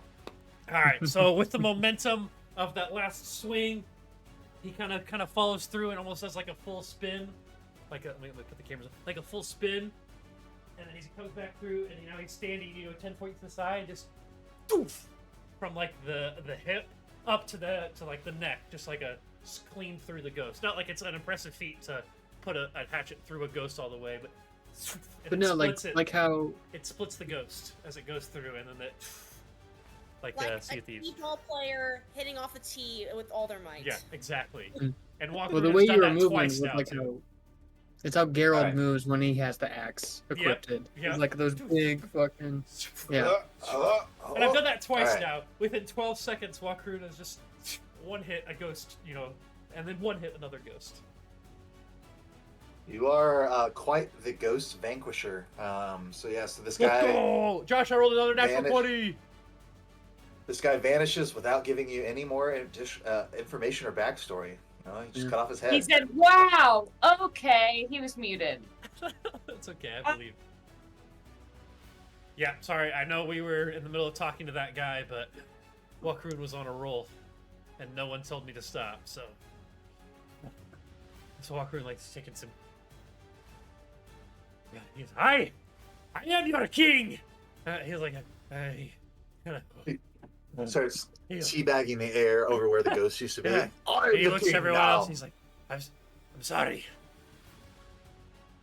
And I go, hi. Is that all of them? I believe that's all of them. And he kind of. I assume we're out of combat now. You are out of combat. Unless there's one over here that we haven't been able to see the whole time because of the way that it's lined up. That'd be wild. Yeah, that'd be pretty crazy. My psyche then subsides, and I'm stupefied for about 12 seconds. I'm just sitting there, kind of reorienting. Did any of us get hit at all? Karu, you got hit, right? Are you the only one who got hit? I got hit pretty. Oh, that's true. Got hit, but then he got healed immediately. Yep. I turn to Karu and say, "What was that? You looked resplendent for a second. Is everything okay?" Yes, it's a bit of a defense mechanism that I picked up in my youth. It comes in handy. Like one of those strange fish that puff up that they've brought. Yes, the blow-up fish. Yeah. Yes, The I know blow that. fish. You can get good poisons from them, I've heard. Yeah. Hilden walks into the room and he's like, "What happened? I didn't see it. Was it cool?" It was sweet. It was sweet. Elnet! There was nothing here. Wokruun's still winded. I think the most obvious thing to do now Sounded like a battle. Hey, your ears are playing tricks on you, old man. Oh. No, Wokruun, I think we tell him the truth. We should tell him the truth. Helden, we fought ghosts of dwarves, and they mentioned Echoes. the old king, Targig. They thought that Wokruun, of all people, was him. Well, actually, they thought all of us were the king. Because they referred to me as the king as well. I believe they called me an interloper at one point. That's fair. They referred to me as a dirty greenskin. I don't know what you're talking about, king. You guys got Let me better correct treatment than the rest of previous us. statement. They referred to the dwarves here as the king. They're very particular about that fact. They weren't stupid. But they did have poor eyesight. Nothing against that by any means, but sometimes, never mind. And Wokruun just walks away, and it's just I'm just rolling perception checks again, just to see what's if things look disturbed is what I'm looking for. If it looks like anyone has even been in this room since we've been in many moves. I probably didn't mention it because we were in the middle of things, but now that we're out of combat, Elnat will mention that the Justin is shit with names. His name was Fergaz, was the last one. Yeah. He'll say Fergaz was, when I looked upon his person, all of his ribbons and such had been vandalized and moved into obscene forms. So I definitely would like to. I'll ask Helden, where was Fergaz's body laying to rest? Yeah, is this like a Skyrim vault, or all of the skeletons just on shelves and we can see them? Like the bodies are in here? No, there's a lot of what you're seeing here are urns. You assume that maybe a lot of the honored dead were cremated. So, but gotcha. He will say, he's like, well, the crypt has the most recent bodies ensconced up front. If you want ancestral warriors, the likes that would have served with the High King, you're going to have to go to the back of the crypt. Are we in the crypt? The very back. We're in like the right first chamber. There's a door. There's a door right here. Oh shit. Okay. Well, let's explore in here a little bit. Make sure we've cleared this room well before we just dive into another door. I only rolled a 9. Most of the boys immediately just ran to the back of the room, but you said there's a door. There's a door. During this time, like during investigation, I'll probably, what was the actual like feat? Tenets of, is that it? No, not Tenets of Good. It's the one where I basically like can pray to my god or stuff to gain my gain a focus point back. Nice. Okay, so you want to take like a quick 10-minute rest? Yeah, like just kind of like while we're kind of like doing some preliminary investigation in here, stuff like that. So. Yeah, with the same die that I rolled 2 natural 20s, I rolled a natural 2. So I imagine my perception, I just see that there are urns. I say Wokruun finishes the battle and then goes and stands against the wall, and he's like, "There's nothing here. I killed it all." Heldon respond at all to us explaining the situation to him? Yeah, no, I mean, like you said, he's it's unusual that the spirits would be so disquieted. They would fight. It's like, but the ancestral warriors, like the ones you're describing, would have been entombed at the back of the vault, back of the crypt. Was there a member of the king's company by the name of Oki that was famous for missing an arm? Or perhaps her body was also vandalized and the arm taken? Well, I am but a simple gravekeeper. I don't know, or pretend to know all of the histories of our people. But it sounds like they were a great warrior to battle with one arm. Much like myself, battling with no eyes. You'll notice I bravely came into combat beside you. Although no one could point me in the right direction, it seems. I was unable to use my magic to combat the ghosts in a way that would have been meaningful. Very good, Heldon. We can't all be monster casters. In Goric or Wokruun, Elnat, recall any sort of knowledge specific to the names that we learned of these ghosts? That's a good call. Yeah, could I maybe do... real quick, I thought history was a say something that I would have been doing at the beginning of the 10 minutes. Does does Karun need healing? I could heal you 6 points. Alright, I'm gonna walk over and have you drink from my chalice, because it refills automatically every 10 minutes, so we can save the magic. So I walk over to you. Yeah. Dylan would have been healed 10 points when I did the healing thing. Oh, you had just said that, and Elnat was... I wasn't aware that you were hurt. It would be everyone within a 30-foot radius. Oh, okay, you channeled. Okay, didn't realize you did a big one. Got it. Okay, JK. Sorry, go on. It takes me 10 minutes to refill, so I wanted to...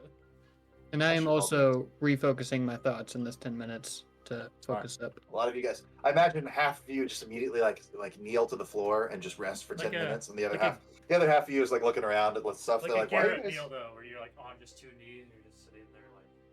Yeah, I was thinking like a Tim Tebow, like a. Could I do a lore heraldry or a society roll to try to recall like any sort of knowledge I would have about these dwarves? Yeah, absolutely. And then Elnat, if you want to roll something too. Yeah, that's what I was gonna ask. Would that be? I thought maybe there was history, but it's not. Maybe society. These should all be private checks, right, Brendan? You want to roll 3 private checks? Well, let me look. 1 second. Society. So I'll roll esoteric. The names. Maybe I've come across them in all my cave delving. See, I don't see anything on society that says it needs to be a secret check. Maybe just recall knowledge is always a secret check. I think recall knowledge is a secret check, is what it is. Okay. All right. So who all wants to roll? Society is an option. And I will Gork's roll gonna society. What are we talking about? Anybody who wants to roll like? We're just like, Yep. with the names that we Yeah. heard, we're trying to see if we know anything about those names. So if you think you have a skill that would be relevant to knowing those names, let Brendan know what your bonus is, and he'll roll it, and then give you real information or fake information, and we won't know. Could I do Or a actually, lore that's not true. That's not underworld true for check, or would that just be a perception? What did you say? Lore? What are my options? So they're using society to try and remember, if they've heard those names before. A lot those three are also all part of the dwarven culture, so like that's probably pretty normal and something they've talked about before. If you've got a lore skill that would apply, And the worst case is you roll it, and you couldn't have learned anything. Like, you could roll your underworlds, and if they were part of the underworld and we didn't know it, then you would learn something, but if they weren't, then you just wouldn't learn anything. Like, there's no harm in rolling a recall knowledge check just to see if fuck it, you roll acrobatics, right? Like a recall knowledge and acrobatics. I mean, you're probably not going to learn anything, but you could do it. I think. Okay. Actually, I guess there's not a recall knowledge for acrobatics. There's not for acrobatics. I lied, but if you I click on the appreciate- name of the skill, you can click on, you can see if there's a recall knowledge check for it. Yeah, if there's something that you think that would work, Lorna, just let me know. No, I don't really have anything useful, so I'll just sit this one out. Okay. I have a +4, and then And Goric, Elnat, and potentially +5 Wokruun. for esoteric. Okay. I will take fake information if you roll badly for me. All right. I have nothing useful in this scenario. Or scenario. it would make sense. The ones raised within this, kingdom would perhaps have a chance. Maybe they were part of some old nursery rhymes. Yeah, I think Well, you guys are- Angoric has a flashback. Ooh. So Angoric FB. is but a wee toddler, and he is sitting on his adoptive father's lap, and he's being gently rocked and told the stories of the great dwarven kings and queens, and he says, "My boy, Targric was the greatest of them all, the Sky King who led us from Felgun all the way to the sky." And he's like, and chief amongst his advisors was Fergus. Fergus was a religious leader who clinged to the tenets of Torag. He believed that, and then you start falling asleep. No, I'm just kidding. It gets blurry, but no, he's like Fergus was a religious leader who guided King Targic and advised him in the ways of Torag and the other deities, helped him make all of his most important decisions, and he's like, but you must remember that Fulgrit, the Mother of Mercy, does not teach the hard lessons of Torag. Torag believes that the enemies of dwarvenkind must be cast down, but Fulgrit believes that they can be turned to our side with enough care and devotion. That's very on the nose, Father. When Angoric is having this flashback, he's like, "Son of a bitch, he meant me." So when and then you remember burping up some milk and then going swiftly to bed afterwards after hearing this story. But it's like the old green chocolate milk because you're an orc. Mm-hmm. So everything that you do is a little bit green themed. Ah, okay. Is that what it was? Yeah, I'm gonna fucking turn you green. What is Thank you. Elnat's bonus on society? Society is a +4. Yeah, so Elnat, I think, being maybe a little more like war minded, has probably does remember the story of this brave warrior woman that lived during the time of the quest for Sky. She lived and died on the dwarves' journey from Felgun to the surface. But she was an incredible warrior, rumored to be able to wield her great axe even with only one arm. But so you do remember that like this story of this brave hero. We But just yeah, killed so some really important ghosts. yeah. So and then let's see. Wokruun is last, and you got a what kind of bonus? +5 on the old esoteric.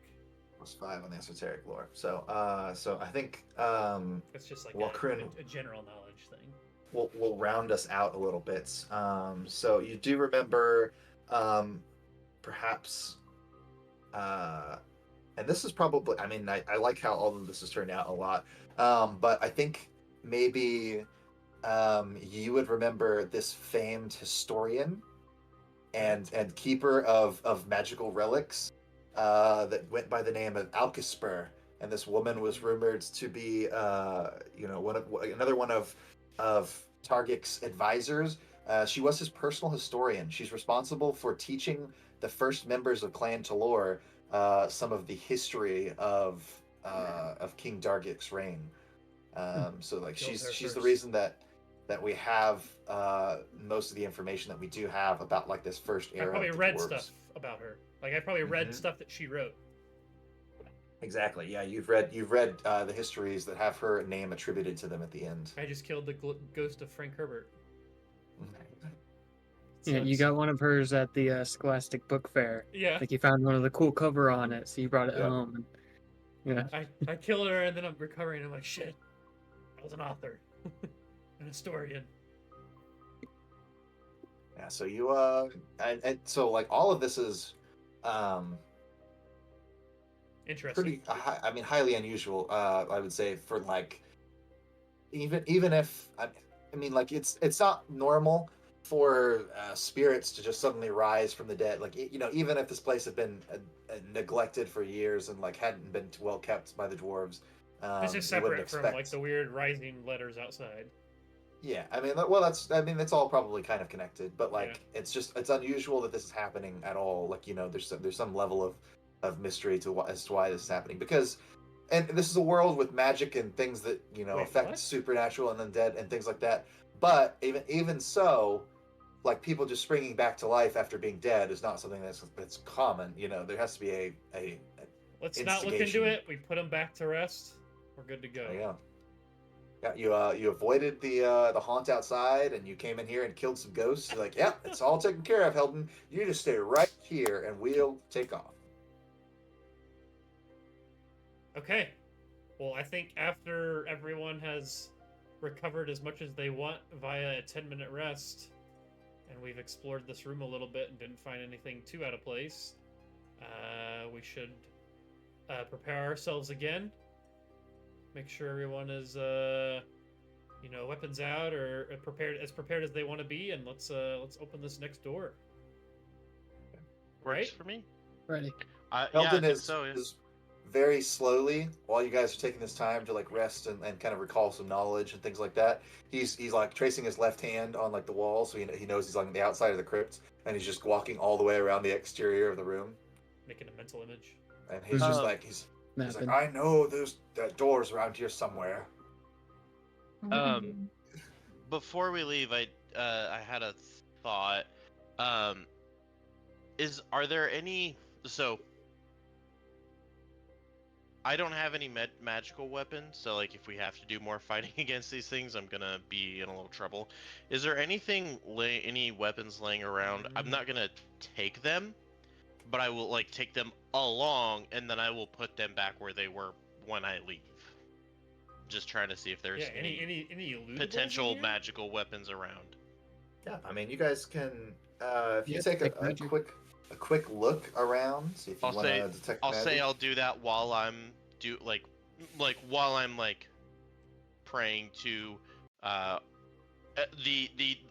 doing deeds of like cleaning up and putting things back where they were as part of the doing my religious part, but also investigating during that time.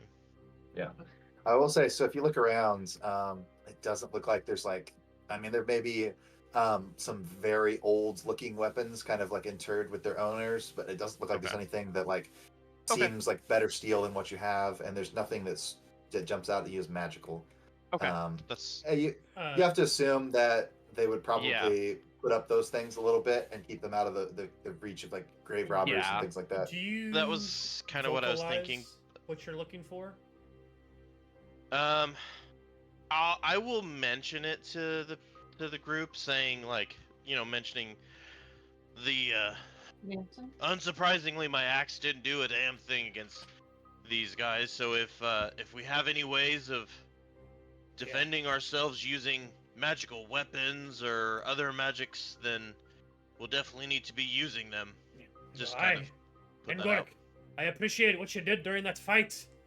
I have my own ways of making my weapons more effective against the ghosts there. If we go through this door here and happen to run into any more combatants, it might be worth using that old ability of yours on someone else, or maybe even Elnet. No, he's out here. He can hit. He's got quite the arm on him, but the steel doesn't do much against the creatures that we were fighting earlier. So just making that. I mean, I know you're thinking last a minute. I don't know how often you can do that or what the rules are on that one, but it might be beneficial to make someone else's weapon also magical. Even though it guaranteed it for me, and there's still a chance that I can't do it. But hopefully, I have an opportunity to do it myself. So. Yeah, it's a level 1 spell slot, so I can do it 3 times throughout the day. During this time, while everyone else is doing their thing, and Gorik is going to step aside and try to make friends with Bao, because he realizes that out of all the companions for a little group, Bao is the one he's spent the least amount of time with. He's going to try to teach him to dance. Hell yeah. Traditional dwarven waltz, actually. Traditional. Oh, so not even like the thing that you can teach dogs do, where they stand on their back legs. No. He just goes. How lift his little hands like he's going to lead. And Gorik lets him. Bao's like, I've been doing this for years, boy. And Gorik leads you on a traditional pangolin waltz. 1, 2, 3, 1, 2, 3, 1, 2, 3, 1, 2, 3, 3. Heldon says, he's like, what is that insufferable counting? So, Heldon, I think, is going to finally make his way to the door, and he's going to say, here it is. And he's going to put his key into the lock and unlock it, and he's just like, be wary. Beyond here is the lower crypt. The tomb is much older here. The stone should be safe. We are dwarves after all. And he's like, but there may be other dangers lurking that I don't know about, because I'm blind. And then he's going to say, also, again, to our blind viewers, we apologize. Warrior, Elnat, I believe you're called. Hand me your axe or sword. I don't know what it is. Lend me your. I'm blind after all. Your steel. And is this guy old and frail, or is he is he? I mean, he's relatively young, but he is. Okay, he's... I didn't want to just hand this great axe over to this tiny little thing. So yeah, here's the great axe. Handle it with care. So he's gonna grab it with both hands, and he's just gonna take off running. He's gonna say, and he's gonna get it. He's gonna get about. As you say, he's gonna get about 10 feet away, and he's gonna be like, I'm just kidding. And then he's gonna be like, blessings of Magrim upon you, and he's going to cast magic weapon on it and hand it back to you. Oh, sure. Copying bastard. Many thanks. And so he's gonna be like, it only lasts for a brief amount of time, and he's like, go. And he's like, sorry. He's like, I'm still new to the clergy, and I'm unused to having Magrim's will flow through me. It's quite exciting. All right, old man. Let's go. And then Haru gets out of that guy's mind and moves on. And then he's like, there's basically a 70% chance that this man is going to go home and cast a magic weapon on his penis tonight. And we all just witnessed this thought going through his mind. He said, I understand you have to you quest further, and he's like, please, at least leave me one casting of this spell. I need it for later. Yeah, he's testing out bludgeoning damage on the ghosts. All right. So, anyways, You have Engrad's champion's thanks. well, that's quite nice. I am previously affiliated with McGrim, so I would appreciate it if you respect that, and if you don't leave me any additional documentation or pamphlets for your religion. It's also additionally annoying because some people just leave me cited pamphlets, and I can't read them. Of course not.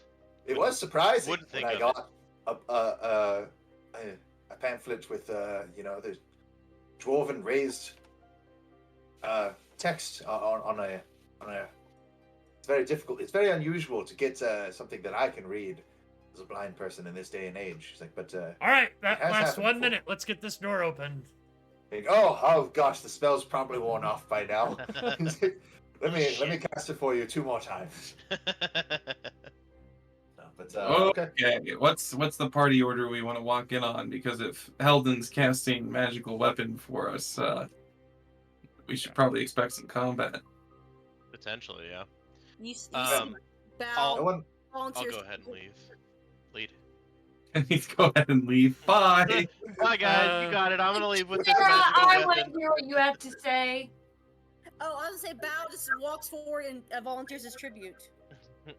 Good for Bao. No, little pangolin. Not you. I'll practice your You put Bao on your shoulder. I put Bao on my shoulder. I was also gonna say that I put Bao on my shoulder. Everybody fights over Bao. All right, here. I pick up Karu and put him on my we'll shoulder play, without asking. Boulder Parchment Shears to see whose shoulder Bao rolls rides around on. On shoot or on shears? On shoot. Okay. Boulder Parchment Shears. Shears. I lost. I don't know what he I did. did shears. Oh, I did too. Double Oh no. Double sheared up on a Sunday. I did parchment. Did I win? No. Rematch. How did you lost? Someone will have to tell me. All right, you ready? I can't see. Yeah. Boulder Parchment Shears, shoot. Oh. I did shears again. Oh, you won. You get. Yeah. You get now. I got Boulder. Wait. I imagine Long walks up and just puts Karu on her shoulder, and then it's just like, boys. He steps aside and says, best of luck. I hope there's nothing down there for you to find. Perhaps we've already laid the spirits back to rest. Perhaps. Being too stressed out about nothing. All right, Wokruun is going to, Where this door is. he is going to. God, is this one-handed? I don't remember. That right there. Yeah, Brendan one hand. has All right, to so he's gonna put away his hatchet and pull out his Stickleberry Stickler. So he's got that like underneath his arm, and then he's got his chalice out, and he's gonna walk. I don't know, probably. Like I'm not in the front, but probably not in the very back either. Okay, Elnat, then Wokruun, then You can put yourself down the hallway now, wherever you want. The door creaks open and reveals another door at the bottom of a hallway, like staircase that goes down. The perfect way to line ourselves up in the order that we want to go in. I feel like I should go. I feel like Orpheus naturally does well going like second. Hop on up there. Oops. Eldon says, "Do you always take this long to line up?" Yes. I assume that's what you're doing. We're doing I only it. heard Sometimes one we do door it open. alphabetically, but sometimes we do not. Ah, yes, Olgan Camp. The only days I got to eat first in the cafeteria were the days where we did reverse alphabetical order. Because the Dwarven alphabet, U, is very near the end. Yeah, same with the common one. I mean, Fairly universal. aren't you a dwarf? Don't you know? I know. Huang. What Sorry, order are you dwarf. in? What order? Oh Yeah. wait, yeah. Your laptop. We can help you out here. Yeah, I can't see anything because everyone's moved forward. I'm trying to drag her. It's being difficult. I can't move her. You want me All to right, do someone it? else do it. Yeah, We're clicking. Maybe it's just a Huang problem, not a Fujitsu problem. it might have been like 5 of us trying to move you too, potentially. Yeah, I think it was a lot of clicking. All right. So all of you guys pile into this very cramped staircase now, and you're all like leaning. I mean, granted, the game assumes 5 feet of space, so there's 5 feet in every direction. So that's quite a bit of space. Yeah, You know, you're not touching each other if you hold your arms out or anything. You know, climb down into this staircase, footsteps echoing against the dusty steps. Drums. Can we say we're being quiet when we open this door? Yeah, come. Say that. You want to roll a stealth check? Yeah, let's do it's a group stealth check, right? When it's all of us? It's like the worst person rolls stealth or something? I thought that was like a thing. I don't know. I mean, I figured it would just be me doing a stealth check, which isn't great, but yeah, since I'm the one opening the door.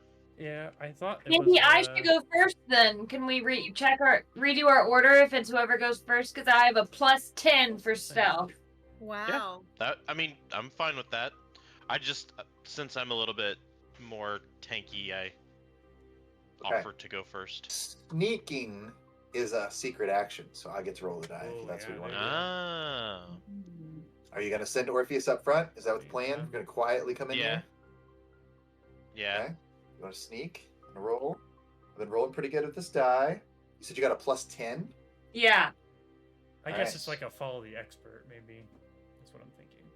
Yeah. So if Orpheus is the one to open the door, you know, this is a typical dwarven counterbalanced stone door. You know, it should be pretty light, even though the door is quite heavy. So you kind of hold it with both hands, kind of slowly push it open.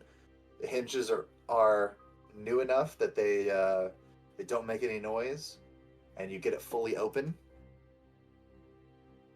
So now you're kind of seeing into this this lower chamber here. It looks like it looks like there's like an opening off to your right where it opens up into a bigger part of the room.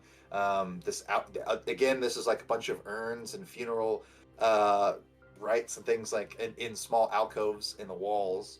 I'd say I could probably give you a little bit better of a description. Yeah, the short passage descends gently from the entry shrine to the sorry, no, that's all right. You're going down the lower crypt.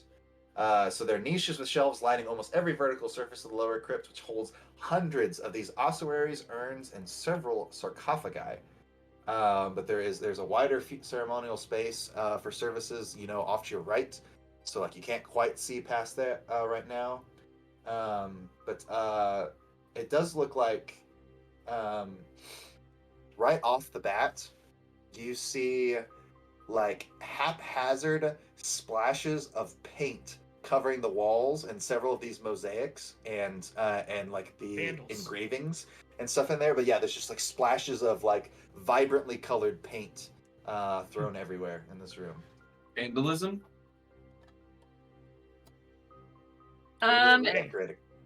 Do I sense any presence currently that may like become an issue as I move down this corridor?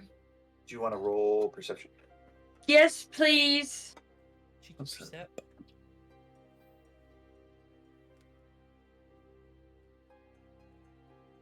26.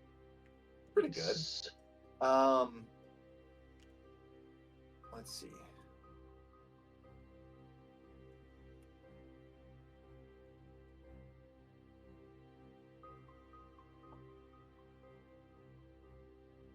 So I think if you listen very carefully, the room sounds quiet. These paintings are like, you know, kind of all over the place. Like you see one like on the walls here. If you move up a little bit, it's like you can see one like starting around the corner over here, where these paintings are. And I'm gonna say that with a 26, you notice one of those paintings kind of like, it's like, yeah, I'll say that just like it's a vulgar image of a dwarf maybe who's wearing less clothing than normal, and it moves a little bit.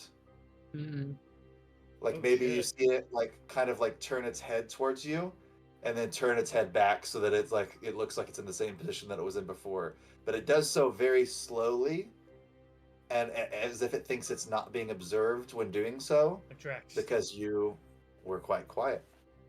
I'm standing so perfectly still that a human. Are we gonna have Impossible. to fight? I think we're gonna have to fight a naked dwarf painting. Is what I'm hearing. Is it acrylic? Ayo. Difficult to tell. If you get up closer, I'll allow you to do a craft check on it. If you want. Could I do slink? Explain. What is slink? You can move through the gloom with the speed of darkness. You can move 5 feet further when you take the sneak action up to your speed. In addition, as long as you continue to use sneak actions and succeed at your stealth check, you don't become observed if you end a sneak action in dim light or darkness, as long as you have cover or greater cover or are concealed at the end of your turn. Okay. So what I will say is right now, someone has light, right? Someone's carrying some light so that everyone can see. I don't think we established that, but yeah, probably. I think you did. I think you cast light on your hatchet or something maybe. At the beginning of the... I don't... Not now. I think Angoric cast it on his holy symbol again. Yeah. Okay. Oh, that's what it was, yeah. So you could absolutely cover that up. Orpheus can see in the dark, right? Orpheus has dark vision? Orpheus has dark vision, so if I ask my companions to stay behind so I can move forward and observe. It's literally everyone but Huang has dark vision, actually, I think. But yeah. Wow, Josh, way to single her out. We're not prejudiced. I think even Bao does, just not Wong. So yeah, if you wanna like, gesture to them, like lights off. I assume that's the universal gesture for lights off is licking your finger and putting. Exactly. Snuff the candle. Can I do a light spell? Or we already have a light spell cast. Yeah. Now we're trying to make it dark. I dispel my light spell on the holy. So now it's dark in here. So now Huang can't see, but everybody else can. Black and white. And Orpheus is quite concealed. So yeah, you can. So as long as you want to stealth, I think that's normally you move up to half your speed. It sounds like with Link, you can move up to half your speed plus 5. So 1 additional square. Perfect. Yeah. So like sounds like you can keep doing that and stay hidden if you want. So my speed is 25 feet, so I can move what? 17. Yeah. So 15. 15, yeah. So, and where was this? Could you point again where the little picture, the drawing was? I guess one better. Oh. Is the goal to just get up to the painting and look at it without without it detecting me? Yes, okay, to try to get and then do a perception check to see if I can recognize the creature. Cool. Yeah, dope. So I can move to here. Oh. Uh-oh. More alive paintings it might be. Okay, could I please do a perception check to see if I recognize what the creature is as I come up on it? 3. Okay, so if you want to do recall knowledge on them, you could do some type of knowledge to identify kind of what they are. But these are, they look like paintings, so it's probably going to be I don't know what kind of knowledge check this is actually. I don't think it's something that any of you guys have. Is engineering in this game? Be crafting. I guess. Are they undead? Are they alive? You did see them move, so you know that they are animated in that way. There may be constructs. Yeah, they're probably not undead because they're paintings.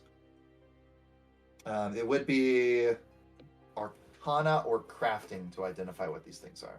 I can do. Let's see. Where's my crafting? Okay, I'm +4 in both, so. Okay, so I have to roll this for you. Oh, okay. Secret. Okay.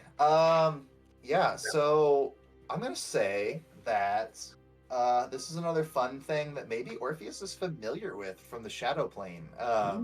These are living graffiti. So this is like That's fucking dope. Isn't it cool? This is very much giving the whiz. Hell yeah. Yeah, it's Michael Jackson movie? They are like so they are like constructs created by they've been painted onto these walls and then animated with some semblance of life, and typically they exist only to to deface property. Like they're living graffiti. Like they're chaos spirits. Like they're here to just wreck things, but they have to have been created by someone else. What's the graffiti? What is it called? Someone who tags stuff like that. A graffiti artist. A rascal. Yeah. A rascal. Yeah. Some sort of magic rascal. They were created by rascals. A ne'er-do-well. There's It's plenty sort of of good ones. magical kid. A magical little rascal. Mm-hmm. I bet it was that Yep. rat. What's her name from Alfalfa. a few episodes ago? I have no idea. I lost her. We're losing How it. to You guys- USA. It was USA. handle this. Report back to us, I would say. Yeah. I'll say that so both of the objects, they're like posed. So they're supposed to kind of like be like look like they're not paying attention sort of thing. So like you could continue trying to sneak by them if you want, but that just puts you further into this room, farther away from all of your friends. I think I'm gonna report back because I'm hoping that one of my Patriots. my buddies knows how we should best proceed in this situation. Soap and water, I think. It's Maybe a like magic that eraser? thing Lily's got scrub. Okay. You got a bottle of Zep, it'll take them right off. 1, 2, 3. Okay, here I am, and I'm telling everybody about all the things that you all just heard. Hey. Should we all roll again, or should we save that for next time? Do we want to do an info dump? That seems like a good spot, especially because I feel like any further we might start something that might take a while. Yeah, that's fair. Whole can of worms, as they say. Yeah, Oh, exactly. That is Can of exactly paint. what they say. I'm looking for a few worms. Graffiti Okay? paint. Rascals. Would you guys love me if I was a worm? No. I would use you as fish bait. And I would eat good that night. And you shouldn't take offense to that. I think you're cool like this. This works. That's okay. He's single for a reason. Yeah. Yeah, why. I understand That's now. why. So you wouldn't love her if she was warm. Correct. Brendan, you're married, and I feel like your answer would be quite similar. So. I don't know. Only one way to find out. The safe answer is Brendan, would you love Sarah if she were a worm? I've been turned into a worm. Oh no! Someone help! I like how Brendan's answer to that question is to theatrically be a worm. It's not to theatrically be a worm, it's to theatrically avoid the question. Oh no, it's a dark worm rising. Shai-Hulud lives. This is some peak visual humor. I don't know if you've got us on the stream. No, or yeah, not. it's on the stream. It's right there. It is peak. Everyone's Deep laughing. visual humor. He's on the ground laughing so laughing. So funny. All right, everybody. Thank you for tuning in to Crits and Cantrips, your most professional Pathfinder podcast. We'll be here all week. And by that, I mean we'll be here again next week. Some of us have worms. Some of us no. Play more Pathfinder. Some Yeah, of us can. some of us will be worms. Just test these boys' love. Goodbye. Goodbye, Some of us everyone. are wild shaping into worms as we speak. This is unrealistic. That love requires Oh, reciprocation. I'm back. Bye.